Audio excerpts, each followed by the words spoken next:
Do we have any apologies? Provost, apologies from Councillor Boyes, Councillor De Vink and Mr Hayes.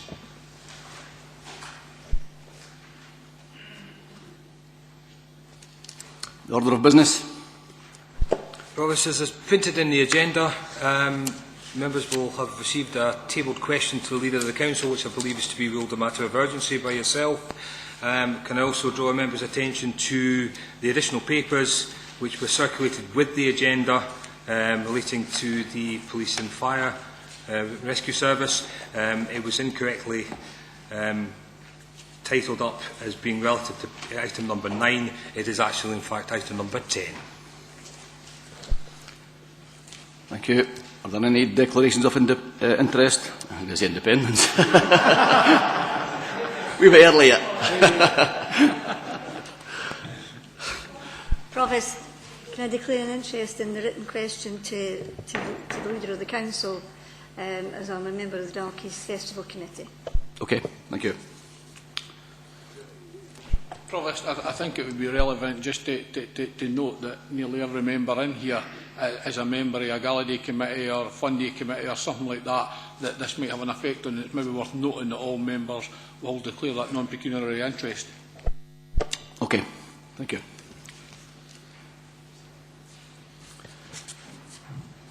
Right, minutes for approval. The Midlothian Council on the 4th of February. Okay. For nothing, in consideration, Cabinet the 14th of January, Planning Committee the 14th of January, General Purposes Committee on the 7th of January, Local Review Body 21st of January, Performance Review and Scrutiny Committee 21st of January, and the Safer Communities Board 10th of December. Okay. Now move to item number 5. And I'll accept this as an emergency question to the Leader. Councillor Emery. Provost, the reason why I wanted to raise this today is that the Gala Day committees, or the Gala and events people, received a letter from this Council regarding a new funding arrangement with charges, manpower, resources, etc.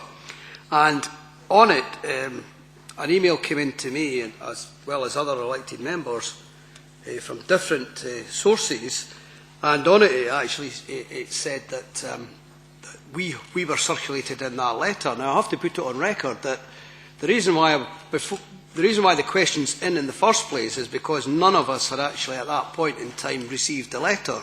So it alarmed me that a decision had been taken. And the letter was dated the 7th of March, and it was the 16th of March when it was drawn to my attention, and I still hadn't received the letter, and I think it came in the following day. That's why I've got the question on the order paper today, and I thank you, Provost, for accepting it as an emergency issue, because I think all of us were a bit shocked that the letter had come out in the way that it had been portrayed, and that's why I've just got a question to the Leader, and I hope that you'll be able to answer it and put us all at ease. Councillor Thompson. Thanks, Provost. Yes, obviously there's a couple of different points raised in the question from Councillor Emery. I think, what we would say at this point is absolutely, I think there needs to be at the very least a hold put in the content of the letter to allow full discussion to take place with individual organising committees of the various galas and events groups. There is actually an already arranged Gala Forum meeting taking place on the 9th of April. So the last part of the question about arranging a Cabinet member to arrange a meeting, that's actually already scheduled for the 9th of April. So there can be wider discussion there. I do know where discussions have already taken place. The outcome has been very positive, and the responses from the Gala committees involved have been very positive about the way forward. I think there's also some perhaps misunderstanding about where this came from, because there had been a discussion at the last Gala Day Forum on the 12th of November last year, where some of the discussion around the contents of the letter, although not the detail of, I accept that, but discussion around the content of that was raised and discussed at that meeting in November, which did talk about the council and the organisers having to work together, supporting, delivering a smarter manner the way in which events are organised. So I think from that point of view, there clearly had been different levels of communication taking place between the committees and the councillors and the office of the council, but I think we're in a solid place just now to put on hold the content of the letter to allow this dialogue to take place between the committees, and obviously we do have the full organisation event of the forum on the 9th of April. Okay. For that, Provost, I just think it's again lessons to be learned from the council and making sure that we divulge all the information and communicate the information, particularly to the elected members as well. And I thank the leader for at least acting on what he said today, and hopefully we'll get this resolved. It's not about not accepting that public money isn't afloat. It's accepting, though, that the methodology of how we get there. Okay, thank you.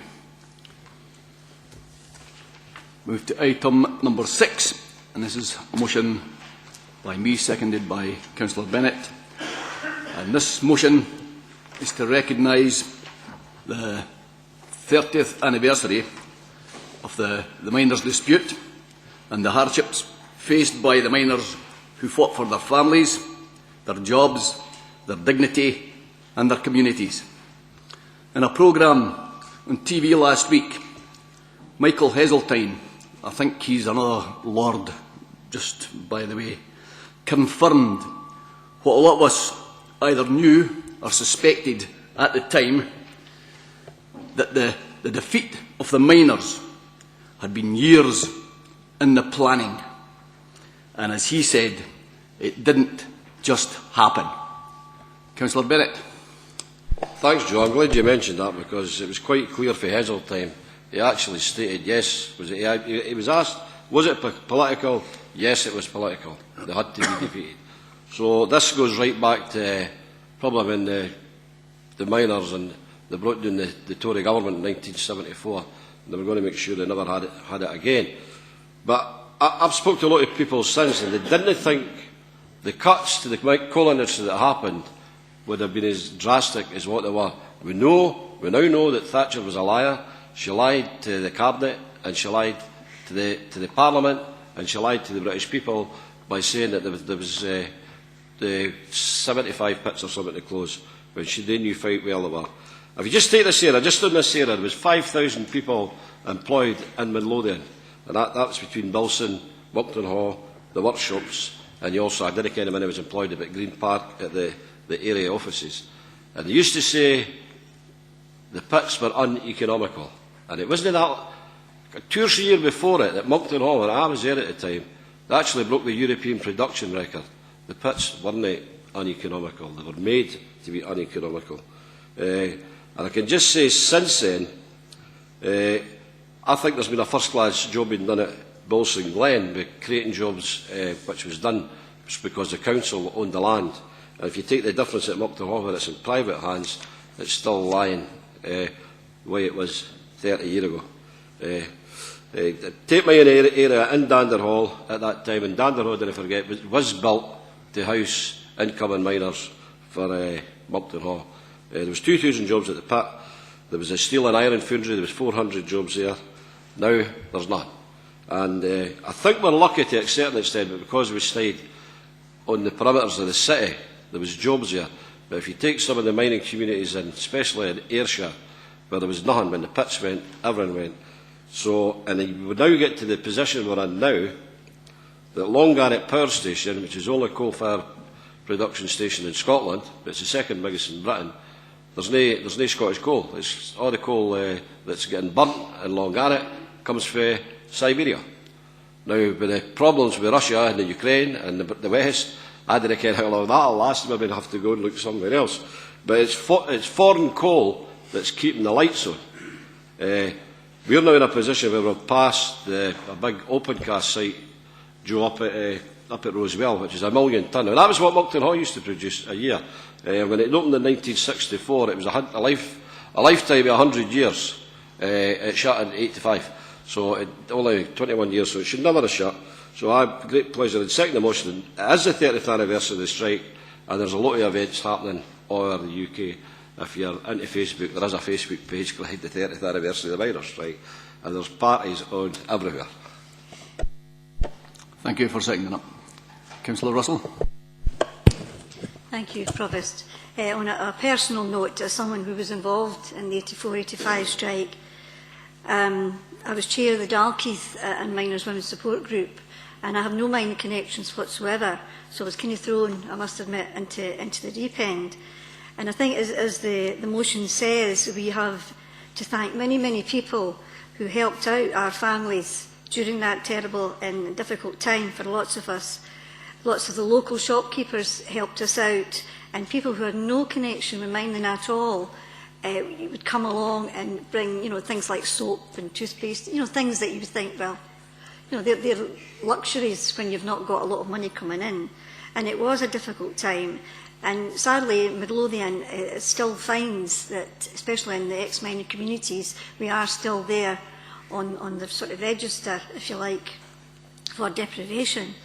And yes, it would be great if more jobs could come to our areas, but I think we still have a legacy of pride in the community that was involved at that time, and I commend this motion. Okay. Is the motion accepted by Council? Thank you.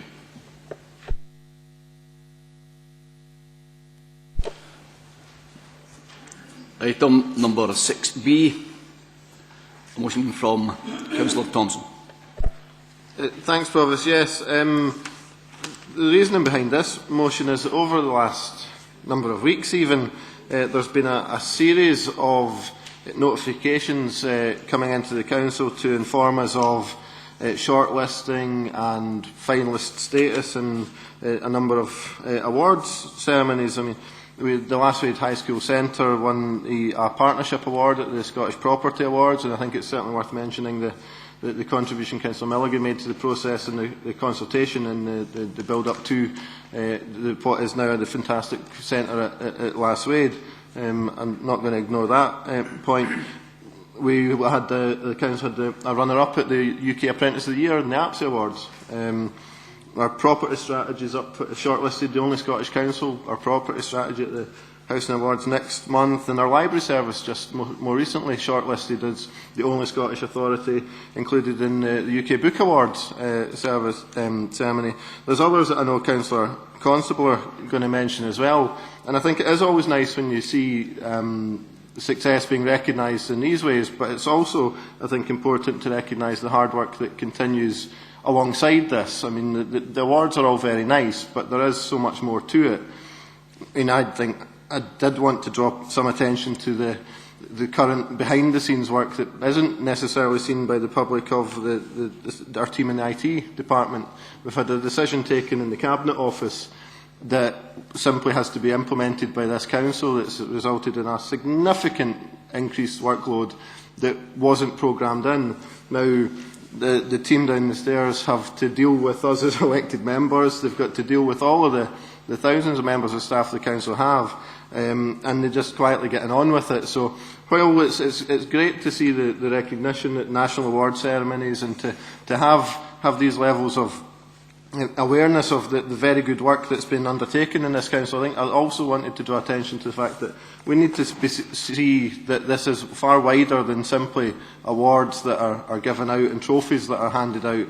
And there's significant effort in so many different areas of the Council that does not necessarily get seen every day, but it certainly doesn't go unmissed. Councillor Constable. Thank you, Provost. 2014 has already proven to be a good year for Midlothian. I'm very happy to be seconding this motion. Now, I want to especially mention two of the awards. The Lasswade Centre is a highly impressive state-of-the-art facility for our community, and this has now been recognised as an industry leader. Last month, the Scottish Property Awards, the Scottish Futures Trust were awarded the Community Partnership of the Year prize at an event attended by Scotland's top property experts. So, at the centre and the school, we know we would welcome this award and commend the Lasswade Centre once again as one of Scotland's top projects, an innovative building and development from which our community will benefit for many years to come. Now, we can see that in the popularity it's proving. The high school has achieved very good results, and the community centre, the at the last wage centre is proving very popular, with a very high footfall in excess of our expectations. Now, in addition, I'd like to extend a hearty congratulations to the M Factor, which won the Scottish Government Delivering Excellent Award for sustained excellence in the delivery of local government services. This recognition for an education project which challenged our primary children shows that we are able to deliver outstanding educational projects which have captured the attention of others as an exemplar of good practice. I'd like to thank all our staff, in particular Alan Waite, who initiated and oversaw the project. I do hope they enjoy being presented the award by none other than the First Minister. Thank you. Any comments? Okay, motion accepted by Council. Thank you.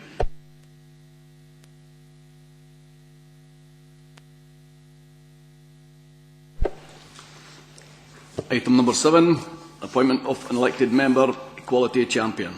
A report by Mr Blair. Thanks, Provost. This report invites Council to appoint an elected member as the Council's Equality Champion. The background is set out in Section 2 of the report, and the Scottish Council cross-sector survey results are detailed in Section 3.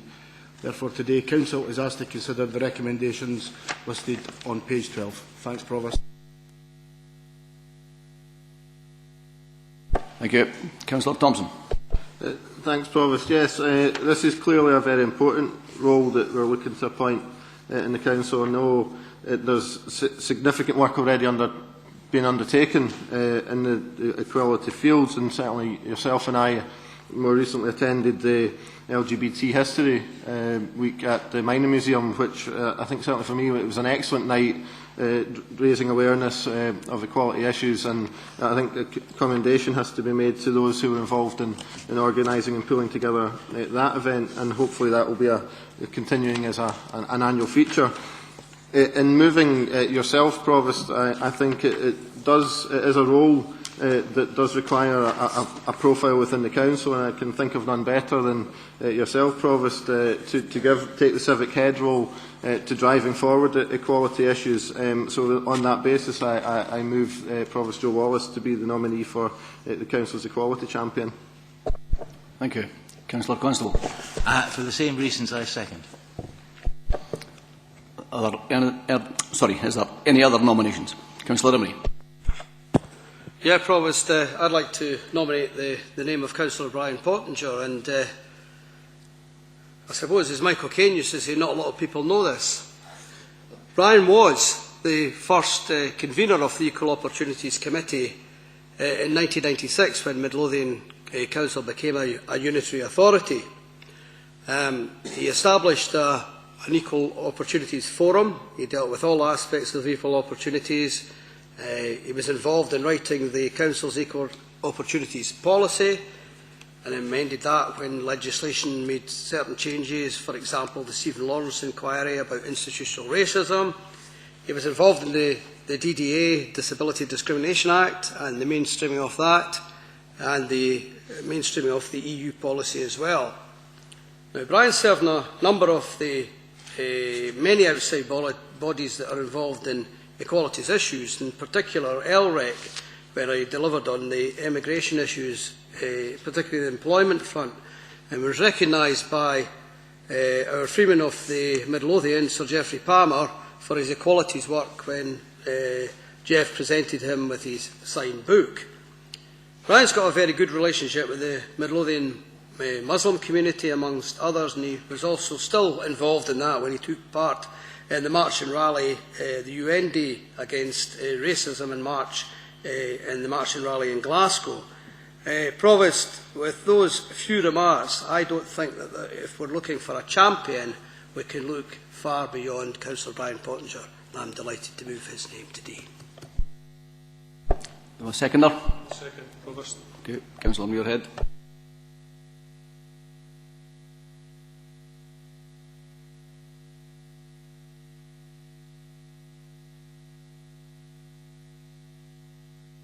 Call the vote, please. Sorry, Provost. Yep. For the amendment by Councillor Emery, seconded by Councillor Muirhead for Councillor Pottinger. 2, 3, 4, 5, 6, 7. And for the motion by Councillor Thompson, seconded by Councillor Constable, for Provost Wallace. 2, 3, 4, 5, 6. Okay, in that case, Councillor Pottinger, you have been elected as the Equalities Champion. Congratulations.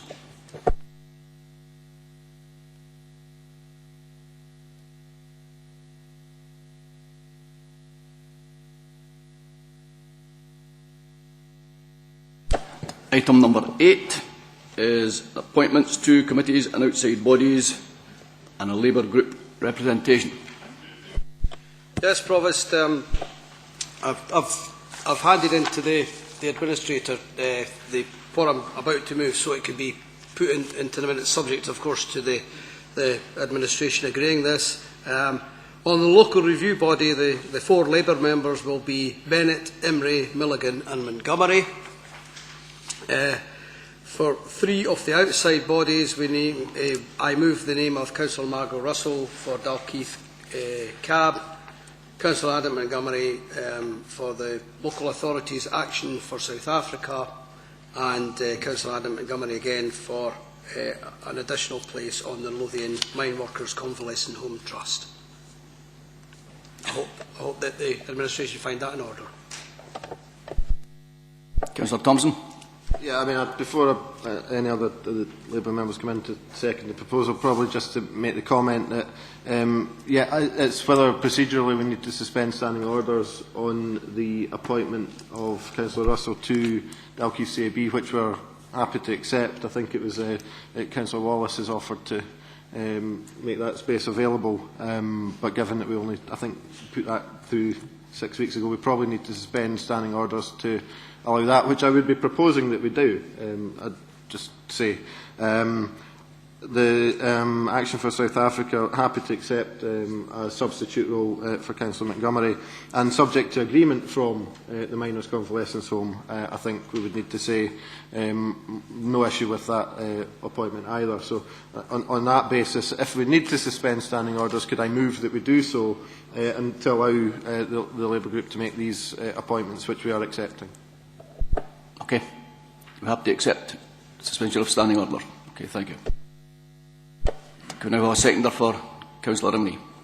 Proposals? Or is that accepted, yeah? Councillor Muirhead. Okay, thank you.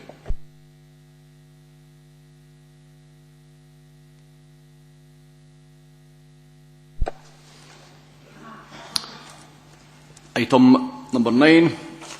Social Works Complaints Review Panel.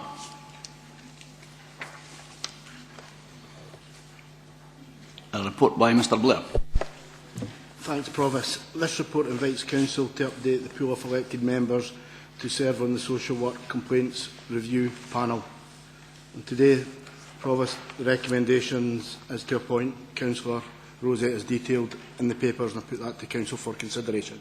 Thank you. Thank you. Councillor Thompson. I think this is very much a procedural paper, so yeah, just move the recommendation of the report. Council happy to accept. Thank you.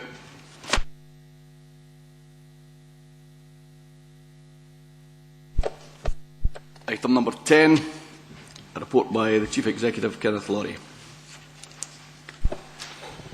Thank you, Provost. This report invites the Council to approve the local fire and rescue plan and the local policing plan for Midlothian for 2014 to 17, and the plans themselves have been sent out alongside the agenda today. Following the creation of the Scottish Fire and Rescue Service and Police Scotland in April of last year, one-year interim plans for 2013-14 were developed. Now 3-year plans for Midlothian have been developed by both services. These have been subject to public consultation, and as part of that process they've been reviewed by the Community Safety Partnership, and indeed the Safety Communities Board meeting on the 18th of February recommended that the plans be approved. Under the Police and Fire Reform Scotland Act 2012, it is necessary to submit both plans to the full Council for approval. The report sets out key issues in respect of the two plans, that's set out in sections 3 and 4, and today the Council is asked to approve the local fire and rescue plan and the local police plan for Midlothian. Thank you, Provost. Okay. Councillor Thompson. Thanks, Provost. Yeah, I'm happy to move acceptance of the recommendations in the report. I think there has been significant work put into the preparation of both plans and also significant discussion around them, particularly at the Safer Communities Board. I do know that members have taken that opportunity to go into some of the detail in each of the plans, and certainly the wider level of consultation that's taking place is to be welcomed. So on that basis, simply move acceptance of the recommendations. I second that. Councillor Pottinger. Yes,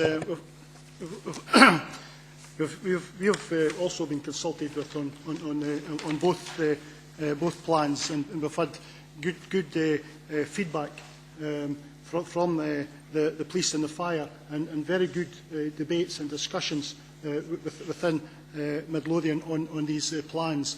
These are good plans. They are put down in paper and as a document that we can follow.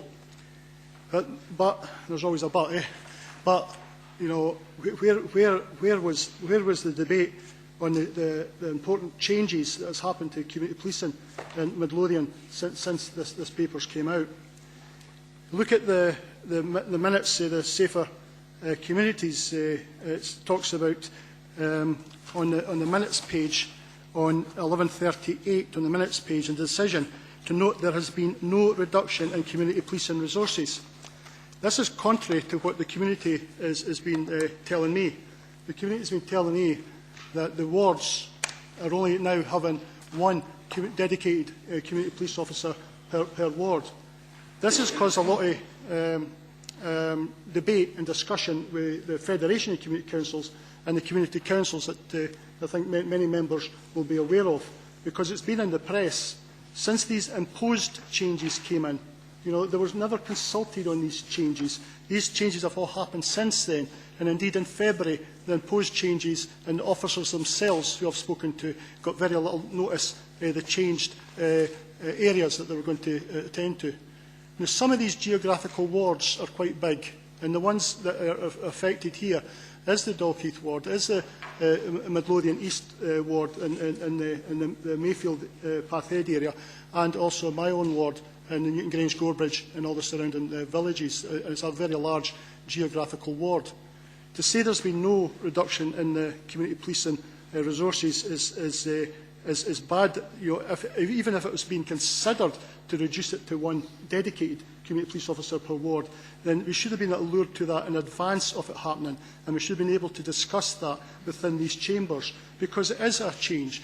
And when these changes come out as imposed changes, the Community Council are obviously reacting.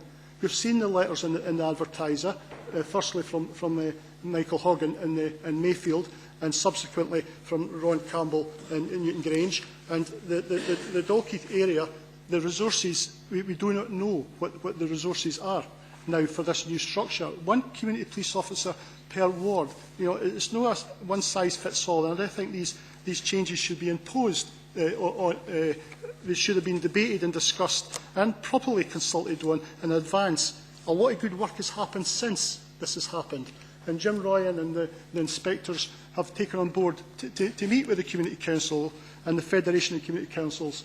But you know, this is all the tying up the horse after, you know, tying up the stable door after the horse is bolted. You know, nothing was pre-alluded to warn us of the possible changes in this, and community police officers are very important in the detection of crime in the areas. The continuity is very important. Every time there's a change of officer, people don't like the change, but when these changes become major changes like this, because my ward was used to 3 different community police officers, with Hamish in the villages, and Keith and Gorebridge, and Blair for years in Newton Grange, who was recently changed to Emma. But you know, these officers are well known like that, like community officers with their first name. And yes, just a warning sometimes does the job. And they're really important on detecting crime, because they know the locals. They know Now, there's a lot of work done in education with these officers. There's a lot of questions about resources, a lot of questions about their shift patterns, a lot of questions about where they're going to be based. You know, And we always think, and the priorities, because the areas that they're covering will have big priorities now, geographical priorities to attend to, and we all know about Catherine and Jim know about the very many community safety issues that have come up to the fore in Gorebridge area, for example. And if that is the priority for the area, then Union Grange is obviously a loser for its community policing officer, and so be it. I can see how that could be a priority.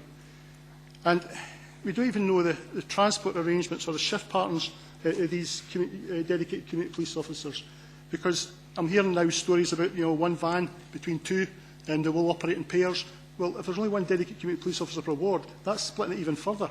That's splitting it over maybe two wards, and I think it's just stretched it too far. Other local authorities, maybe one community police officer per geographical ward works well, but when that is, and you can even look at more compact wards like Bonnyrigg, you can understand how maybe it could work in some areas, but I don't think it's just one size fits all. And when these changes happen, the relevance of the Community Safety Board has to be questioned, because they've not been preempted on this. Are they just being bypassed, or are there important stakeholders to it? And if it's not even on the agenda of the possible changes, then is the police not seeing that this board itself is relevant within Midlothian, or is it got a chance to act on or react to important questions like this that I'm sure would have come up in the old structures of the police boards, because they did allure a lot to questions of resources and priorities and different issues. So it's just with that proclaimer on the police report. I'd like to think that fair and effective proper consultation would come out for any changes like this in the future. So at least we're warned of what's likely to happen, and we still don't even told why it's been happened. Is it purely a financial resource policy, or do they think that there's less relevance now for community police officers in actual communities? Councillor Thompson. And Councillor Pottinger clearly has a number of questions which I'm sure the police will be happy to answer on some of the detail. Certainly from my understanding of the former system, I don't think shift patterns was ever something that of individual officers was discussed at the Lothian and Borders Police Board. That would not be something that is a matter for councillors to be involved in. Councillor Pottinger says it would be great if we could discuss community policing in this chamber. Well, we did. That's the bottom line of it. We did. The Safer Communities Board, in this very room, had the discussion with the Chief Superintendent and the Chief Inspector of the Police Service in Midlothian about community policing, which is why you've got a line here that's actually confirming that there is, and there isn't, a reduction overall in community policing resources. It is being worked differently, and we had the opportunity to ask the Chief Superintendent and the Chief Inspector about how this happened and how it comes about and what this might mean. Councillor De Vink certainly made a very strong case on the continuity of officers. So, I mean, a number of the points that Councillor Pottinger is raising are actually points that we've had the opportunity in this very room to discuss directly with the police for Midlothian. So again, maybe if Councillor Pottinger or other colleagues of the Labour group would take up the two spaces available on that board, you could actually be involved in these discussions. I mean, apart from the fact that we had the Chief Superintendent and the Chief Inspector in attendance to answer the questions, we also had at the meeting David Hume, who is a member of the National Police Board, who was more than happy to participate in that conversation, and in that case is then able to feed back to the National Police Board a direct link to that next level up. So we have the opportunity to discuss, debate and contribute onto the very local direct impacts for Midlothian, which we've never had under the previous system. This is directly for Midlothian, not having the other councils in the Lothians decide for us what's best for us, has happened on a number of occasions. And we, in fact, get to make these decisions here, which is why we're seeing, welcome Councillor Pottinger's comments about the strength of the police and the fire plans have been produced. I think that's why we're seeing these local plans that are fit for purpose and suitable for our local communities. Thank you. Does Council accept the Oh, sorry, Councillor Mulligan. Yeah, thanks, Provost. It's interesting to hear the Council Leader talking in such a way that we have the Safer Communities Board. It would be interesting to know what the Community Safer Board actually discussed when this came along, because in the local scrutiny engagement where it talks about the Safer Communities Board, it actually talks about the police having a significant effort to ensure we are accessible to all and will continue to do so. We have a good relationship with the 16 community councils. It wasn't that good enough that they did the bother to tell them that they were actually scrapping their community police officers. And it is about, quite simply, making sure that there's a good communication. We can sit here and kid on that the Community Safer Board have got a control of the local police. The next item that we'll have later on the agenda, where they've quite simply scrapped the traffic warden, tells you exactly how much. And that's not just for Midlothian, that's for across the whole country.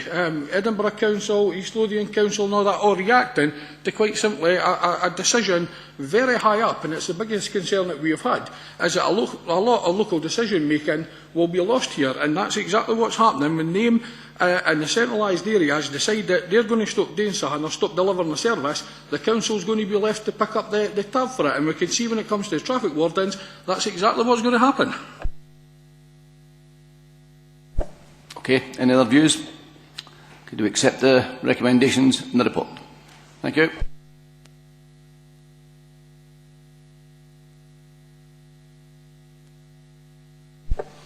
Item 11, Lothian buses, report by Mr Blair. Thanks, Provost. Council will recall previous reports relating to Lothian buses and specifically the establishment of a regional subcommittee. Accordingly, today Council is invited to appoint a representative to serve on the regional subcommittee, which is scheduled to hold its first meeting just after Easter. Thank you. Okay. Councillor Thompson. Yeah, I'm more than happy to propose Councillor Derek Rosey as the relevant Cabinet member to take on this role. Councillor Constable. I'm happy to second as the former portfolio for that. We know how important our bus services are in Midlothian. We are fortunate to have one of the best bus services, not just in Scotland, but in the whole UK. And it's very important that that is maintained and any threat to it stopped.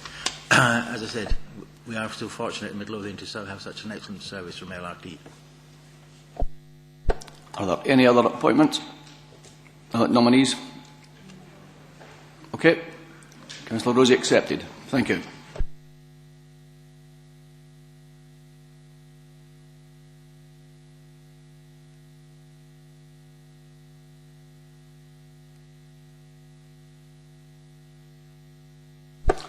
Item 12, Gorebridge Conservation Area Regeneration Scheme, a report by Dr Mary Smith. Thank you. This report seeks to appoint council members as representatives on the project team for the Gorebridge Conservation Area Regeneration Scheme. The aim of the project is to provide grant assistance for the repair and restoration of identified historic buildings within the Gorebridge Conservation Area, and it's proposed that a project team should comprise of 3 council members for Midlothian South Ward, 3 members of Gorebridge Community Development Trust, 1 council officer and the Gorebridge Cars Project Manager. It's recommended that the Council agrees that the 3 council members for the Midlothian South Ward be appointed to the Gorebridge Cars Project Team for the duration of the scheme. Councillor Johnson. Sorry, Professor. Councillor Johnson is going to make comment, but could I maybe just formally move the appointment of the 3 ward members, and then that might allow the members who want to contribute to it to do so. Councillor Johnson. Thank you very much. It was significant that Fiona Hislop, MSP, the Cabinet Secretary for Culture and External Affairs, came here to Midlothian House to make this important announcement that Gorebridge had been successful in obtaining funds for the regeneration of the town, and firmly acknowledging that Gorebridge and Midlothian's importance in Scotland. This is a really important project to be undertaken in the town, and initially it will improve the built environment, but the wider benefits have to also be acknowledged. There's going to be partnership working with Historic Scotland, this council and the Gorebridge Community Development Trust. It will also fulfil key priorities within the Single Midlothian Plan: economic growth, positive destinations, partnership working with the wider community of Edinburgh College and the local high school, Newbattle Community High School. And it should also be noted that alongside all this work and the other work that the Gorebridge Community Development Trust is engaged in will help to boost morale and the goodwill of the town's residents. Thank you. Councillor Muirhead. Yeah, just to say, you know, that if you've got a good model that works, you know, don't change it. And I think when we look at, you mentioned the Cabinet Secretary coming out, what we did was take her around the project in Dalkeith. We've got the same person administering the project in Gorebridge who done an excellent job in Dalkeith, and the model that was adopted there, where the three councillors played a role in it, worked really well. So I'm looking forward to playing a role on this committee, and it'll do a lot towards the kind of vision that I think we've got for Gorebridge, in particular the centre of Gorebridge, as a kind of vibrant local community area. So thanks for putting us on it. Thanks. Councillor Russell. Thanks, Provost. As a member of the Dalkeith cars, I can commend the work that's already been done in the Dalkeith area, and obviously agreeing with my colleague, Councillor Muirhead. We're obviously at the end of, coming up to the end of our project, and I wish you all the best in Gorebridge. I'm sure it'll be such a success, and I hope your community enjoys to see the work that's been done, because I know the people in Dalkeith do appreciate the work that's been done in Dalkeith. Councillor Bennett. Yeah, just to say, I would wish them every success. It's a wee bit different in Dalkeith, when we had Dalkeith Business Renewal, which had assets to additional funding that was used for to upgrade buildings, and you'll see the last thing getting done now, the Chinese restaurant at the end of the road. But it's really just to commend that I think you made the right choice appointing Rod Lugg, because he was a success at Dalkeith, and I'm quite sure he'll be a success in Gorebridge. Yeah, I'm sure we would all like to pass our thanks on to Rod Lugg for the work he does doing these regeneration schemes. Is the recommendation accepted by Council? Thank you.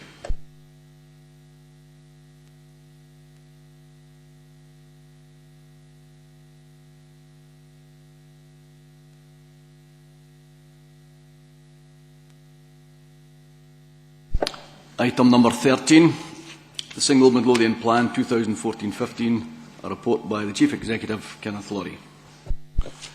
Thank you, Provost. This report seeks the Council's endorsement of the Single Midlothian Plan for 2014-15.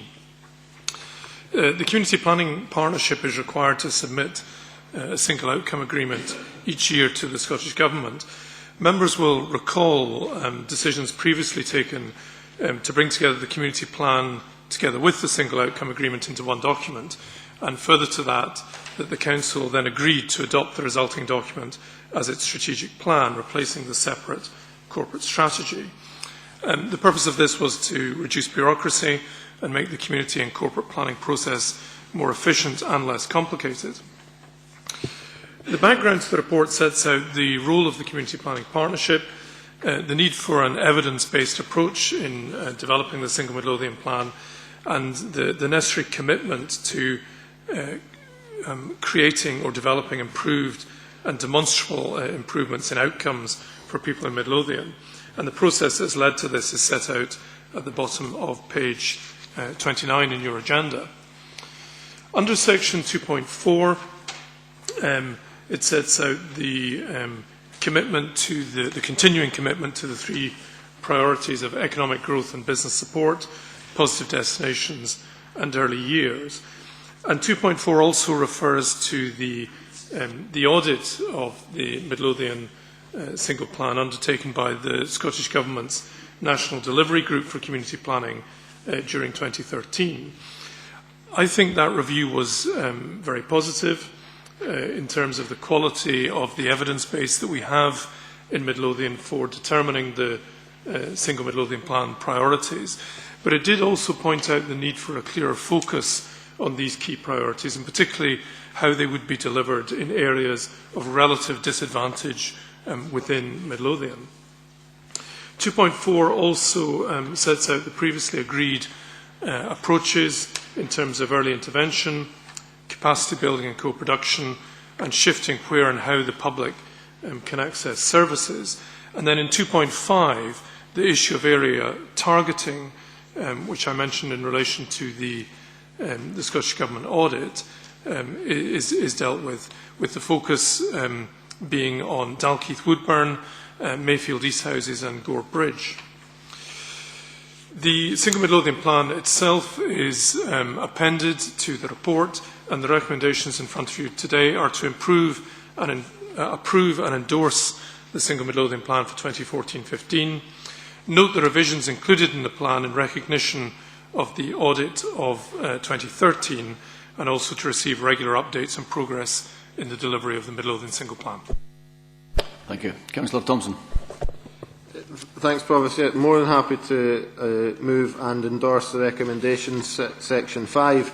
I think the process that's been undertaken in developing the Single Midlothian Plan has been extensive, and it's been a wide-ranging engagement across a number of agencies, individuals and community groups.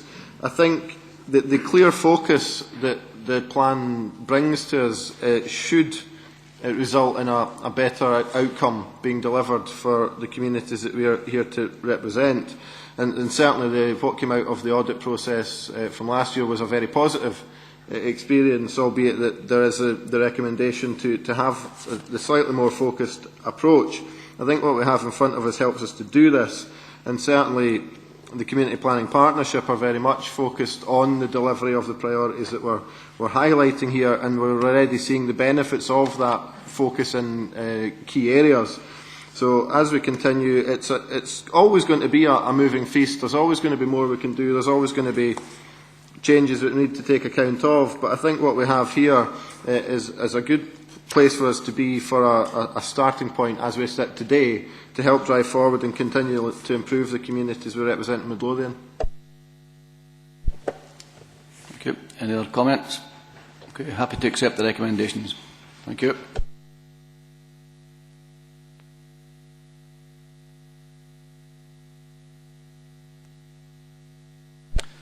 Item 14, Service Plans 2014-15, a report by the Chief Executive, Kenneth Laurie.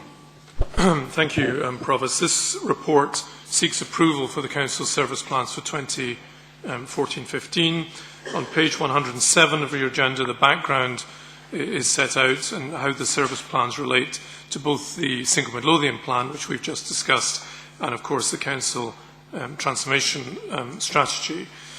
The plans themselves are not appended to the agenda. As members are aware, they're quite extensive documents. They have been circulated to councillors by email, and copies are available in the members' library in addition.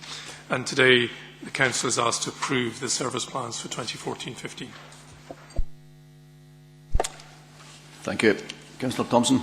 Yeah, thanks, Provost. I think it's important to recognise the degree of connectivity that the service plans bring between the work of business transformation and working its way through to the outcomes being delivered through the Single Midlothian Plan.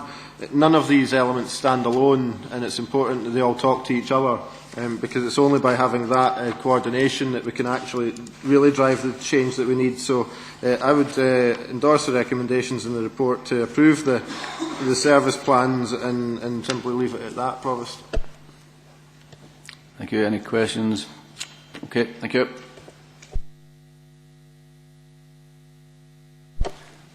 Item 15, Asset Management Rationalisation, Phase 2, report by Gary Sherritt, Head of Property and Facilities Management.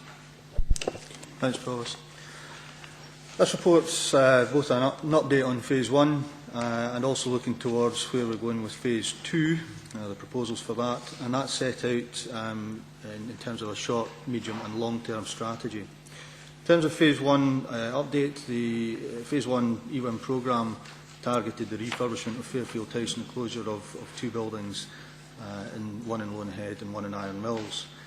That was a programme of 10 phases of work, which involved around about 200 staff.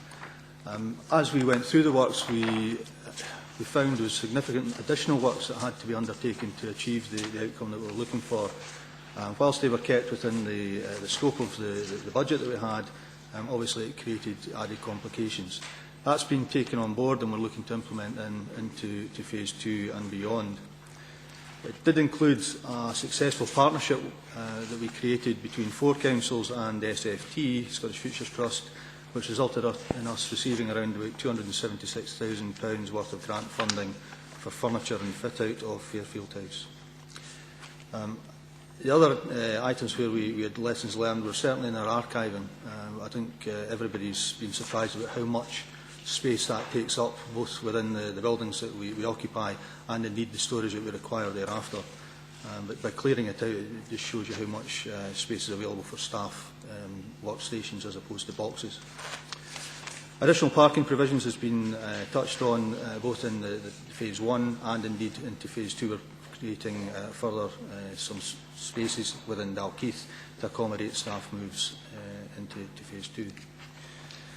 The short-term proposals set out within your papers are affecting Estill Court in Dalkeith, 76 High Street in Bonnyrigg, Jarnac Court in Dalkeith and Dundas Buildings in Bonnyrigg, all of which are significant costs to the council per workstation, and the movement of the staff into a consolidated location within Dalkeith, mainly within Midlothian House, will result in significant savings from that. The strategy is set out in section 4 within your paper, 4.2 within your papers, in terms of how we're moving between the various buildings and where we would look to relocate the staff to, including additional training facilities in Cross Street in Dalkeith to service the buildings that are being closed. On page 119 of your agenda, the savings are set out there in terms of running costs, both current and proposed, which amount to circa £427,000, which is not insignificant, obviously. The next stages of creating the change that is necessary would include continued discussions with heads of service and service managers to make sure that we've got the exact needs of the services aligned with what the building provisions will look like. The delivery programme set out in 5.3 sees us taking this right the way through to May 2015 to achieve what we've got in terms of the short-term strategy, and that includes dealing with the disposal of the existing assets to the marketplace. The medium-term strategy set out in section 6 on page 122 looks towards a new depot. Again, trying to amalgamate with other emergency services, adjacent local authorities and government agencies to try and bring in third parties to share the benefits that we could create from a single depot. And indeed, the knock-on effect of creating that single depot would allow us to consolidate things like the library headquarters, the existing depots and the record centres into one specific location. Whilst under the phase 2 short-term moves, we would look to move the Dundas staff to Midlothian House. The depot would then allow those staff to move to the office part of the new depot, and that would release capacity within Midlothian House to relocate those that are in St Andrews Street, again creating a surplus building and a further capital receipt there. I've noted under 6.2 Pennycook Town Hall. I think that's for further consideration. It's not a particularly efficient building from the council's perspective for the workplace that we have there just now, and that we've suggested would comprise a further report to council after background work is done and work with the community indeed for that asset. The long-term strategy set out in section 7 would look towards what we do with the headquarters building. Obviously the short term is refitting the buildings that we've discussed under the short-term moves, but looking to a single location headquarters, new build, or fully refurbishing the existing remaining buildings are the two options that we'd be looking to produce more information and more detail about the surrounding area in Dalkeith that could influence the outcome of that, and we propose that we bring that to a council seminar after the summer recess. All the figures on the financial savings are set out in the section 8(1) of the paper, and the risks in 8.2. Recommendations in section 9, asking the council to note, report and progress made to date, financial implications set out, the short-term moves that I've described, the approval of provision from the General Services Capital Plan and supplementary estimate for revenue works, note the revenue savings that are stated within the paper, and to approve the cost of the fees and staff costs for the feasibility studies, designs and consultation works. Intentions to bring back to Council further reports as stated in the paper, and indeed to hold the seminar regarding the headquarters building. Thank you. Thank you. Councillor Rosie. Thanks, Provost. Just say there can be no doubt that the council property throughout Midlothian requires a substantial maintenance to bring them up to scratch. And it also means that our staff have to work in conditions that are far from satisfactory. And as a responsible council, we also have to take steps to mitigate the effects of future funding deficits. So in order to meet the requirements, the EWIM requirements, we cannot delay the implementation of the short-term moves as recommended in section 9. Midlothian House is an underutilised floor space, and by applying the EWIM principles, we have a desk to staff ratio 8 to 10. In line with those principles, the floor plan can accommodate 58% more staff than is currently occupying the same area, and that's demonstrated in table 5 on page 116. If any member has visited the Stob Hill depot, you must agree that it is far from being fit for purpose and presenting an unacceptable working environment for our staff. So I would strongly recommend that Council accepts the recommendations in section 9. Councillor Imrie. Yeah, thanks, Provost. It's actually a question to Gary, and it might help my formulation of where my thinking's going. Thanks very much for a very comprehensive report. I mean, that goes without saying, because it's stark, it's in there, and we know where it's going. However, there are 3 financial commitments within the report that, if we agree to it today, that cracks on. The question I've really got is, we're talking in terms of holding a seminar on a new headquarters, and I think all of us we've been round this circuit on a number of occasions. I think even 3.5 years ago, we all came to the conclusion, if I recall, that in actual fact to refurbish the buildings wasn't actually always the best way of looking at it, because what you were doing is you were taking an old piece of kit and trying to keep it up to the latest standards that you possibly can, as opposed to looking at a new headquarters. And it's with that in mind whether there is an opportunity, and I use the word advisedly, to delay making a commitment to this expenditure today, get a seminar a little bit earlier, and then start to really firm up on where we're going as a council with regard to a replacement headquarters. And I do so on the basis of asking that question. If, for example, we decide that the centre, as is at the moment in this area, is the right and proper place to have a new headquarters, then the expenditure, for example, on Buccleuch House seems to me money not well spent. And in terms of the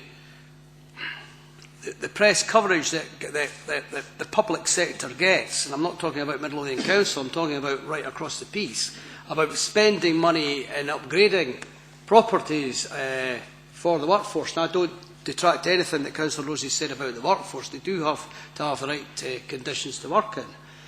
But at the same time, you've seen many, many times before where properties are refurbished, the staff is all replaced around the area of the refurbishment, and then a decision is taken to actually replace that building altogether. And it just seems to me that, is there a chance, and this is a question, I'm sorry Provost for taking so long, but it's really about homing in on, does the money need to be spent in order to continue with that programme right now, or could we delay it to get a seminar sooner rather than later? I'm not talking about waiting until after the summer recess, I'm talking about bringing that forward and then coming to a conclusion, hopefully, as a council, that in actual fact we're finding a way forward so that we know exactly what we're going to do. I just think in the order of where we're going, we seem to be going to continue to spend money and at the same time look for the future. And I just wonder if we could come to a conclusion which might delay us, as we have on different programmes before within our schools estate, of not spending the money because we knew we were going to replace that building. And I just wonder if there's any logic in looking at it in that way, in that manner. The reason for the timing post-summer was one of making sure that we have as much information to hand as possible to make an informed decision on that. And it wasn't just looking at what the requirements of a headquarters building was. It was more looking at the impact of creating a headquarters building in the centre of Dalkeith and how that would knock on to the surrounding buildings, shops, industries in the centre. If that was needed earlier in terms of making a decision, we would be coming forward, but I don't know if we would have all that information ready at that time, and that's the timescale that we set out, was to make sure we had as much information to give an informed decision at the end of it. Councillor Montgomery. Thanks, Provost. One of the buildings that you haven't included in the sort of, well, the early progress is the Pennacook Town Hall, and obviously as a local councillor you probably expect me to comment on it. I mean, I certainly have no problem in Dalkeith being an administrative centre in Midlothian. I mean, it has been for years, and I think that's something, I've not got an issue with that at all. And how that develops is obviously something that we'll see how it goes.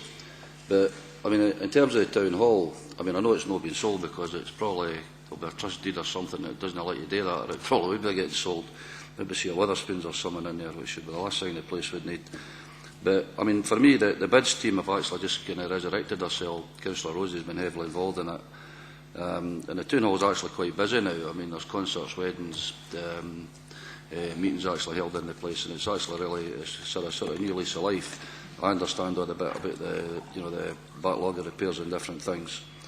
But if we are going to do anything with the Town Hall, there's 40 odd jobs in there at the moment, and the reason that they were put there, it was leisure services before, and it's children and young people, I think it is now, that's there, was so that they thought would actually be working in the centre of Pennacook and hopefully spending a bit of money helping to regenerate the town centre, which did seem to be a good idea, and I still think it is.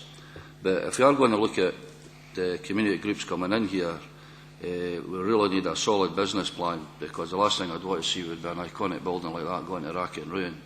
I mean, look at some of the groups in Pennacook, I wouldn't let them run anything, to be honest with you. And it would be a major concern to me for some of the ones that are there if they were actually taking this over. That's maybe for a bit further down the road. But you just need to look at item 16, and I'm not criticising any of the groups that have been involved in this. Just look at the length of time it's taken to try and get a community group to take over the Bonnerig Leisure Centre, which is not as big an entity as the Pennacook Town Hall. So I would have major concerns when we're actually going to be developing this, and obviously that will come to fruition later on. But the 40 jobs, I mean, that's 40 jobs that get moved out of the centre of the town, and I think that would be a retrograde step, to be honest with you. Councillor Rimini, did you want to come back in? Thank you. I was just going to, Provost, if you don't mind, just to ask a question then to Gary with regard to the three recommendations about spend. Is that in addition to the money that's been set aside for business transformation, or is that coming out of that business transformation pot? Because we just added to the business transformation pot at the last council meeting, if I recall. The £150,000 to cover the fees and staff costs was approved by the Business Transformation Board. The other two aren't. That's what we're coming to council for. Is that a supplementary budget then, Provost?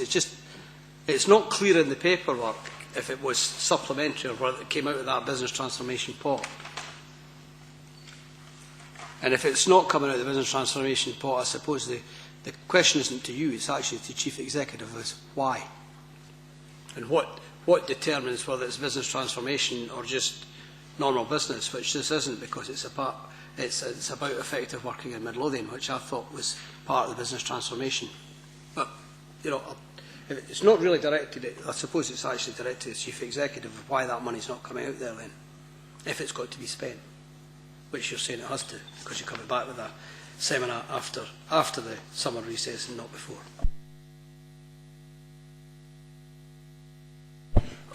Thank you, Provost.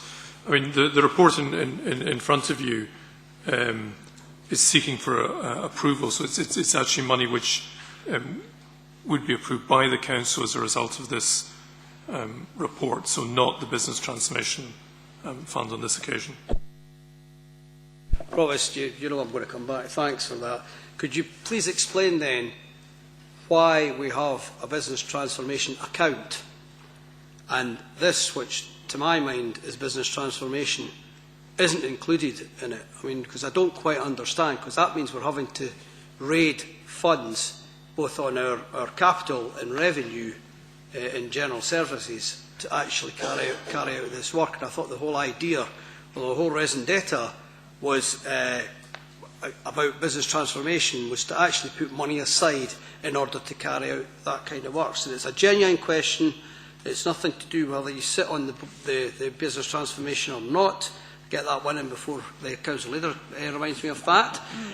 It's not about that. It's actually about why are we putting money into a separate account if we're not going to use that account to actually carry out that work. And it's a genuine question, because I now don't quite understand why we have a different accounting system within there and what falls into that category and what doesn't. Thanks for that, Provost.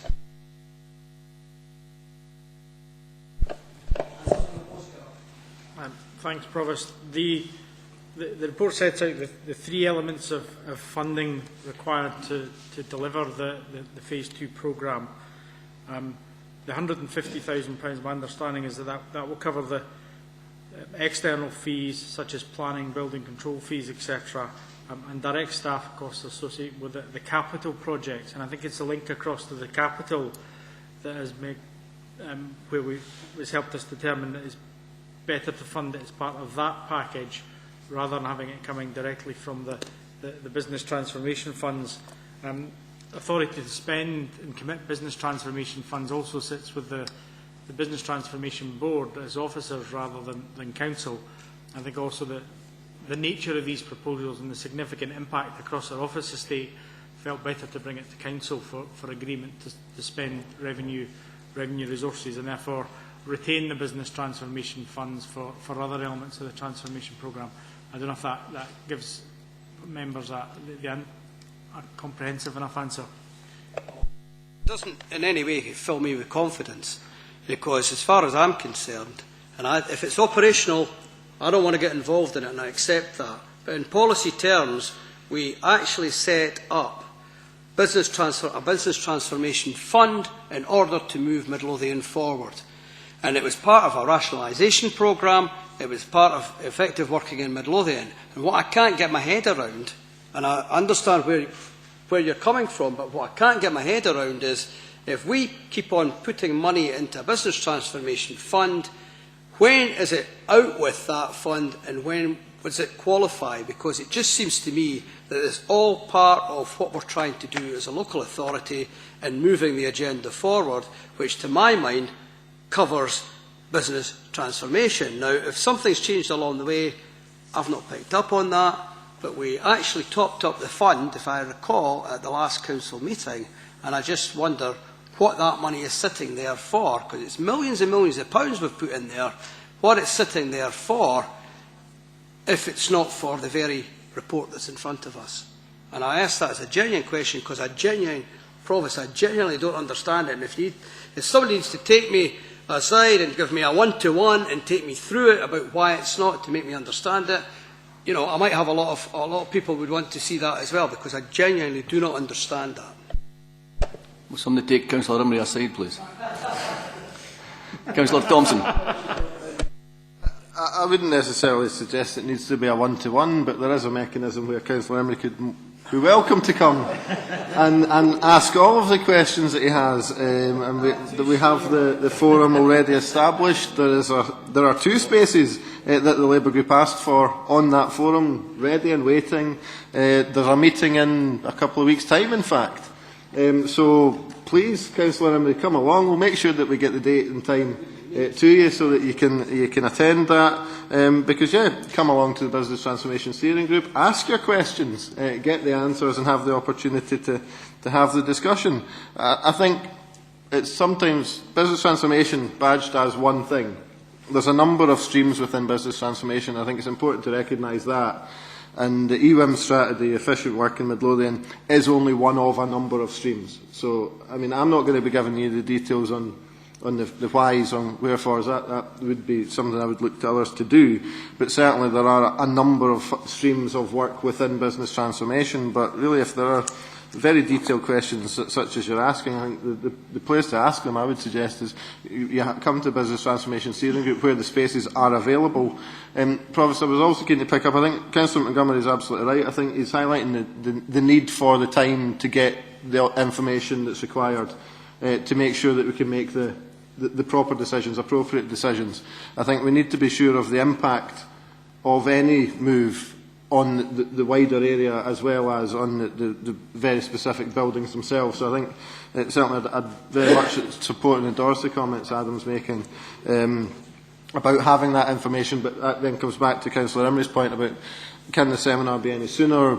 I would tend to go with the proposal that Councillor Rose is making, supporting Gary Sherritt, to say that this should really be after the summer to make sure that we can pull together the information that's required. And I think the reality of the situation is whatever we do, there do need to be some short-term steps taken, because anything that's looked at about a new headquarters isn't going to be in the next year or two. That's much further down the line, and I think we need to be realistic about that. So I would endorse the proposal by Councillor Rosie to support the recommendations in the report, because I think we do need to be taking some steps now, but also working towards that longer-term overall solution. Chief Executive. Yes, I mean, regardless of the situation with the Business Transformation Steering Group, and Councillor Imrie has asked a question of Council, I don't think he's got a response which is fully satisfactory, so we will undertake to provide him with a response on that. Councillor Milligan. Provost, thank you. I'm a wee bit probably confused now, because on the one hand, we're told this isn't a business transformation, and then owns us inviting us along to the Business Transformation Steering Group to be told about it. I'm not actually sure how that's going to work. But what I'm kind of more confused about here is I'm sure Gary says quite clearly there that the £150,000 to approve cover for fees and staffing costs be part of the recommendation. Yet at 8.1 in resource, it clearly talks about that £150,000 to cover these fees coming from the Business Transformation Enabling Fund. So that's one of the clarities I would actually like as to where, if that's new money or whether it's in the Enabling Fund. A couple of questions I have for Gary Sherritt, and that's probably along the lines of if there is a business case there requiring a new council headquarters, which we saw some year or so ago, and there was, I think, more questions asked than answered by the report, because the report seemed to indicate that it would actually be cheaper to build a brand new centre somewhere either in Dalkeith than try to refurbish all the rest of them. Is it prudent to then go and spend just over £1 million on some of the areas like Buccleuch House, Fairfield House, Cross Street, Midlothian House and the IT hub location? It might be that it's prudent that we need to spend some of it. But I think if we are seriously looking, whether it's this year or next year, before we commit £1 million of capital expenditure, we really need to know what the business case says. Can we refurbish and make do with the facilities we've got, or do we need to build new ones? And I think we'd have a hard sell to explain to the public out there how we've not got money for other stuff and we're going to build new facilities for ourselves. We would need to be really clear that it's the cheapest of the two options for us. My third question is probably again for Gary, but maybe Ian Johnson might want to pick up on it, and that's in Table 8, where we've talked about the assets that we might dispose of and some of their class uses. I'm kind of baffled as to why we're tightening the class uses up. For example, the High Street of Bonner Guestdale Court, Janet Court, we talk about going for class 1 retail residential to class, and a second option is class 2. I would have thought we would have looked to include as many classes in there as possible, whether these be retail on the ground floor, office on the upper floors, houses higher up, because quite frankly the way to cut the cost is to deliver more per building. I think we've seen that beforehand, and indeed when I discussed this with Ian Johnson, previous planners have had some concerns about how high a building would go in a town centre, and I think our planners now are looking at, well, we're not really fussy what height the building is, it's what that building looks like. So therefore there is scope there to sort of get more in, and therefore to cost less to the public pound. And maybe if we could just get some reasonings that they've got for these recommendations.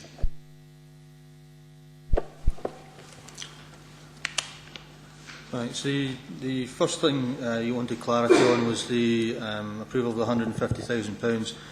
That is a drafting error, and it should actually read in the recommendations of councils to note that that's come from the BTB funding.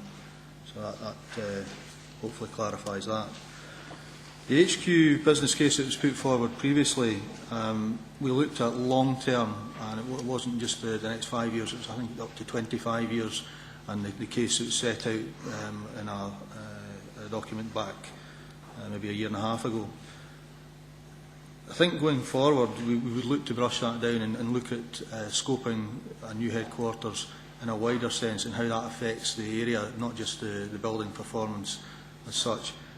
In terms of bringing forward a seminar prior to summer to enable us to make that decision, I think without all the information we wouldn't get to the end of that process satisfactorily. If I can say that the programme that's set out doesn't actually have any construction starting until around October time, we could look at the effect of the seminar outcome on whether we start those works or not. And I can take back to look at the programme to make sure that the interaction between the seminar and the proposed works dovetail. The class uses, certainly the table that's in there is there to show that we aren't just limiting it to the existing use, and we're trying to get the best out of the land available, and I certainly take on your comments that there are other class uses available for the individual buildings, and we should be maximising those.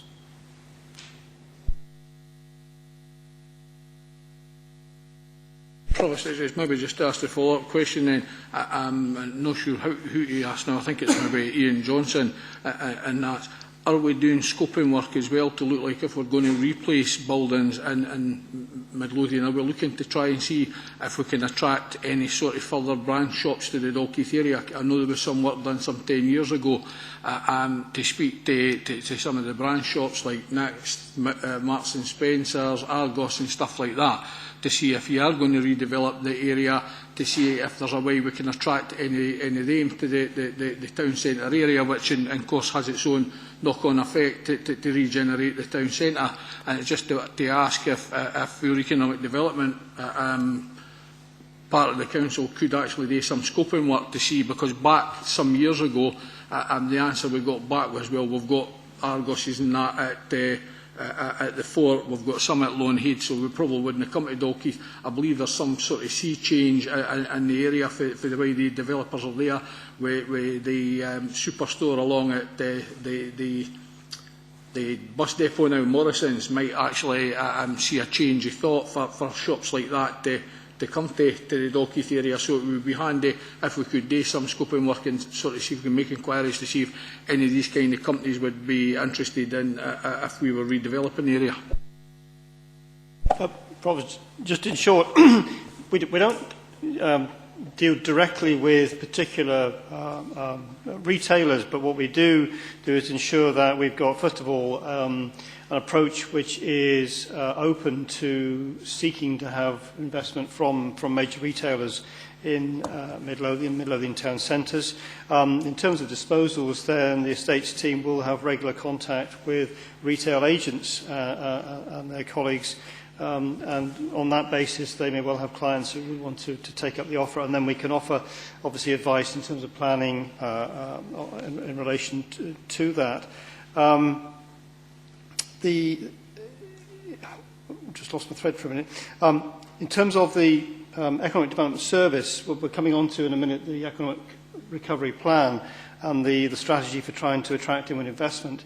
And certainly an element of that can be to ensure that we do relate strongly to the prospective retailers who might want to come into the area, both food and non-food and of various sizes, in terms of whether they're nationals on a UK or a nationals to Scotland basis.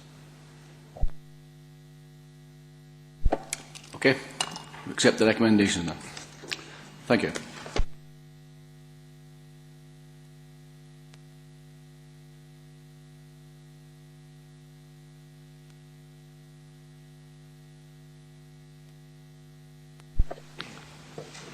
Move to item number 16, the premises at the former Bonnyrigg Leisure Centre, and a report by the Chief Executive, Kenneth Laurie. Thank you very much, Provost. This report advises Council on the assessment of bids received in respect of the former Bonnyrigg Leisure Centre. And this is a matter that councillors have given consideration to in this chamber on a number of occasions recently. And of course, the issue dates back to February 2010, when the Council agreed that the facilities provided at the Leisure Centre would be relocated to the new Lastwaite High School Centre, and as a consequence authorised the closure and disposal of the existing Leisure Centre once the Lastwaite Centre was open. The new centre opened in July 2013, and at that point the Leisure Centre closed.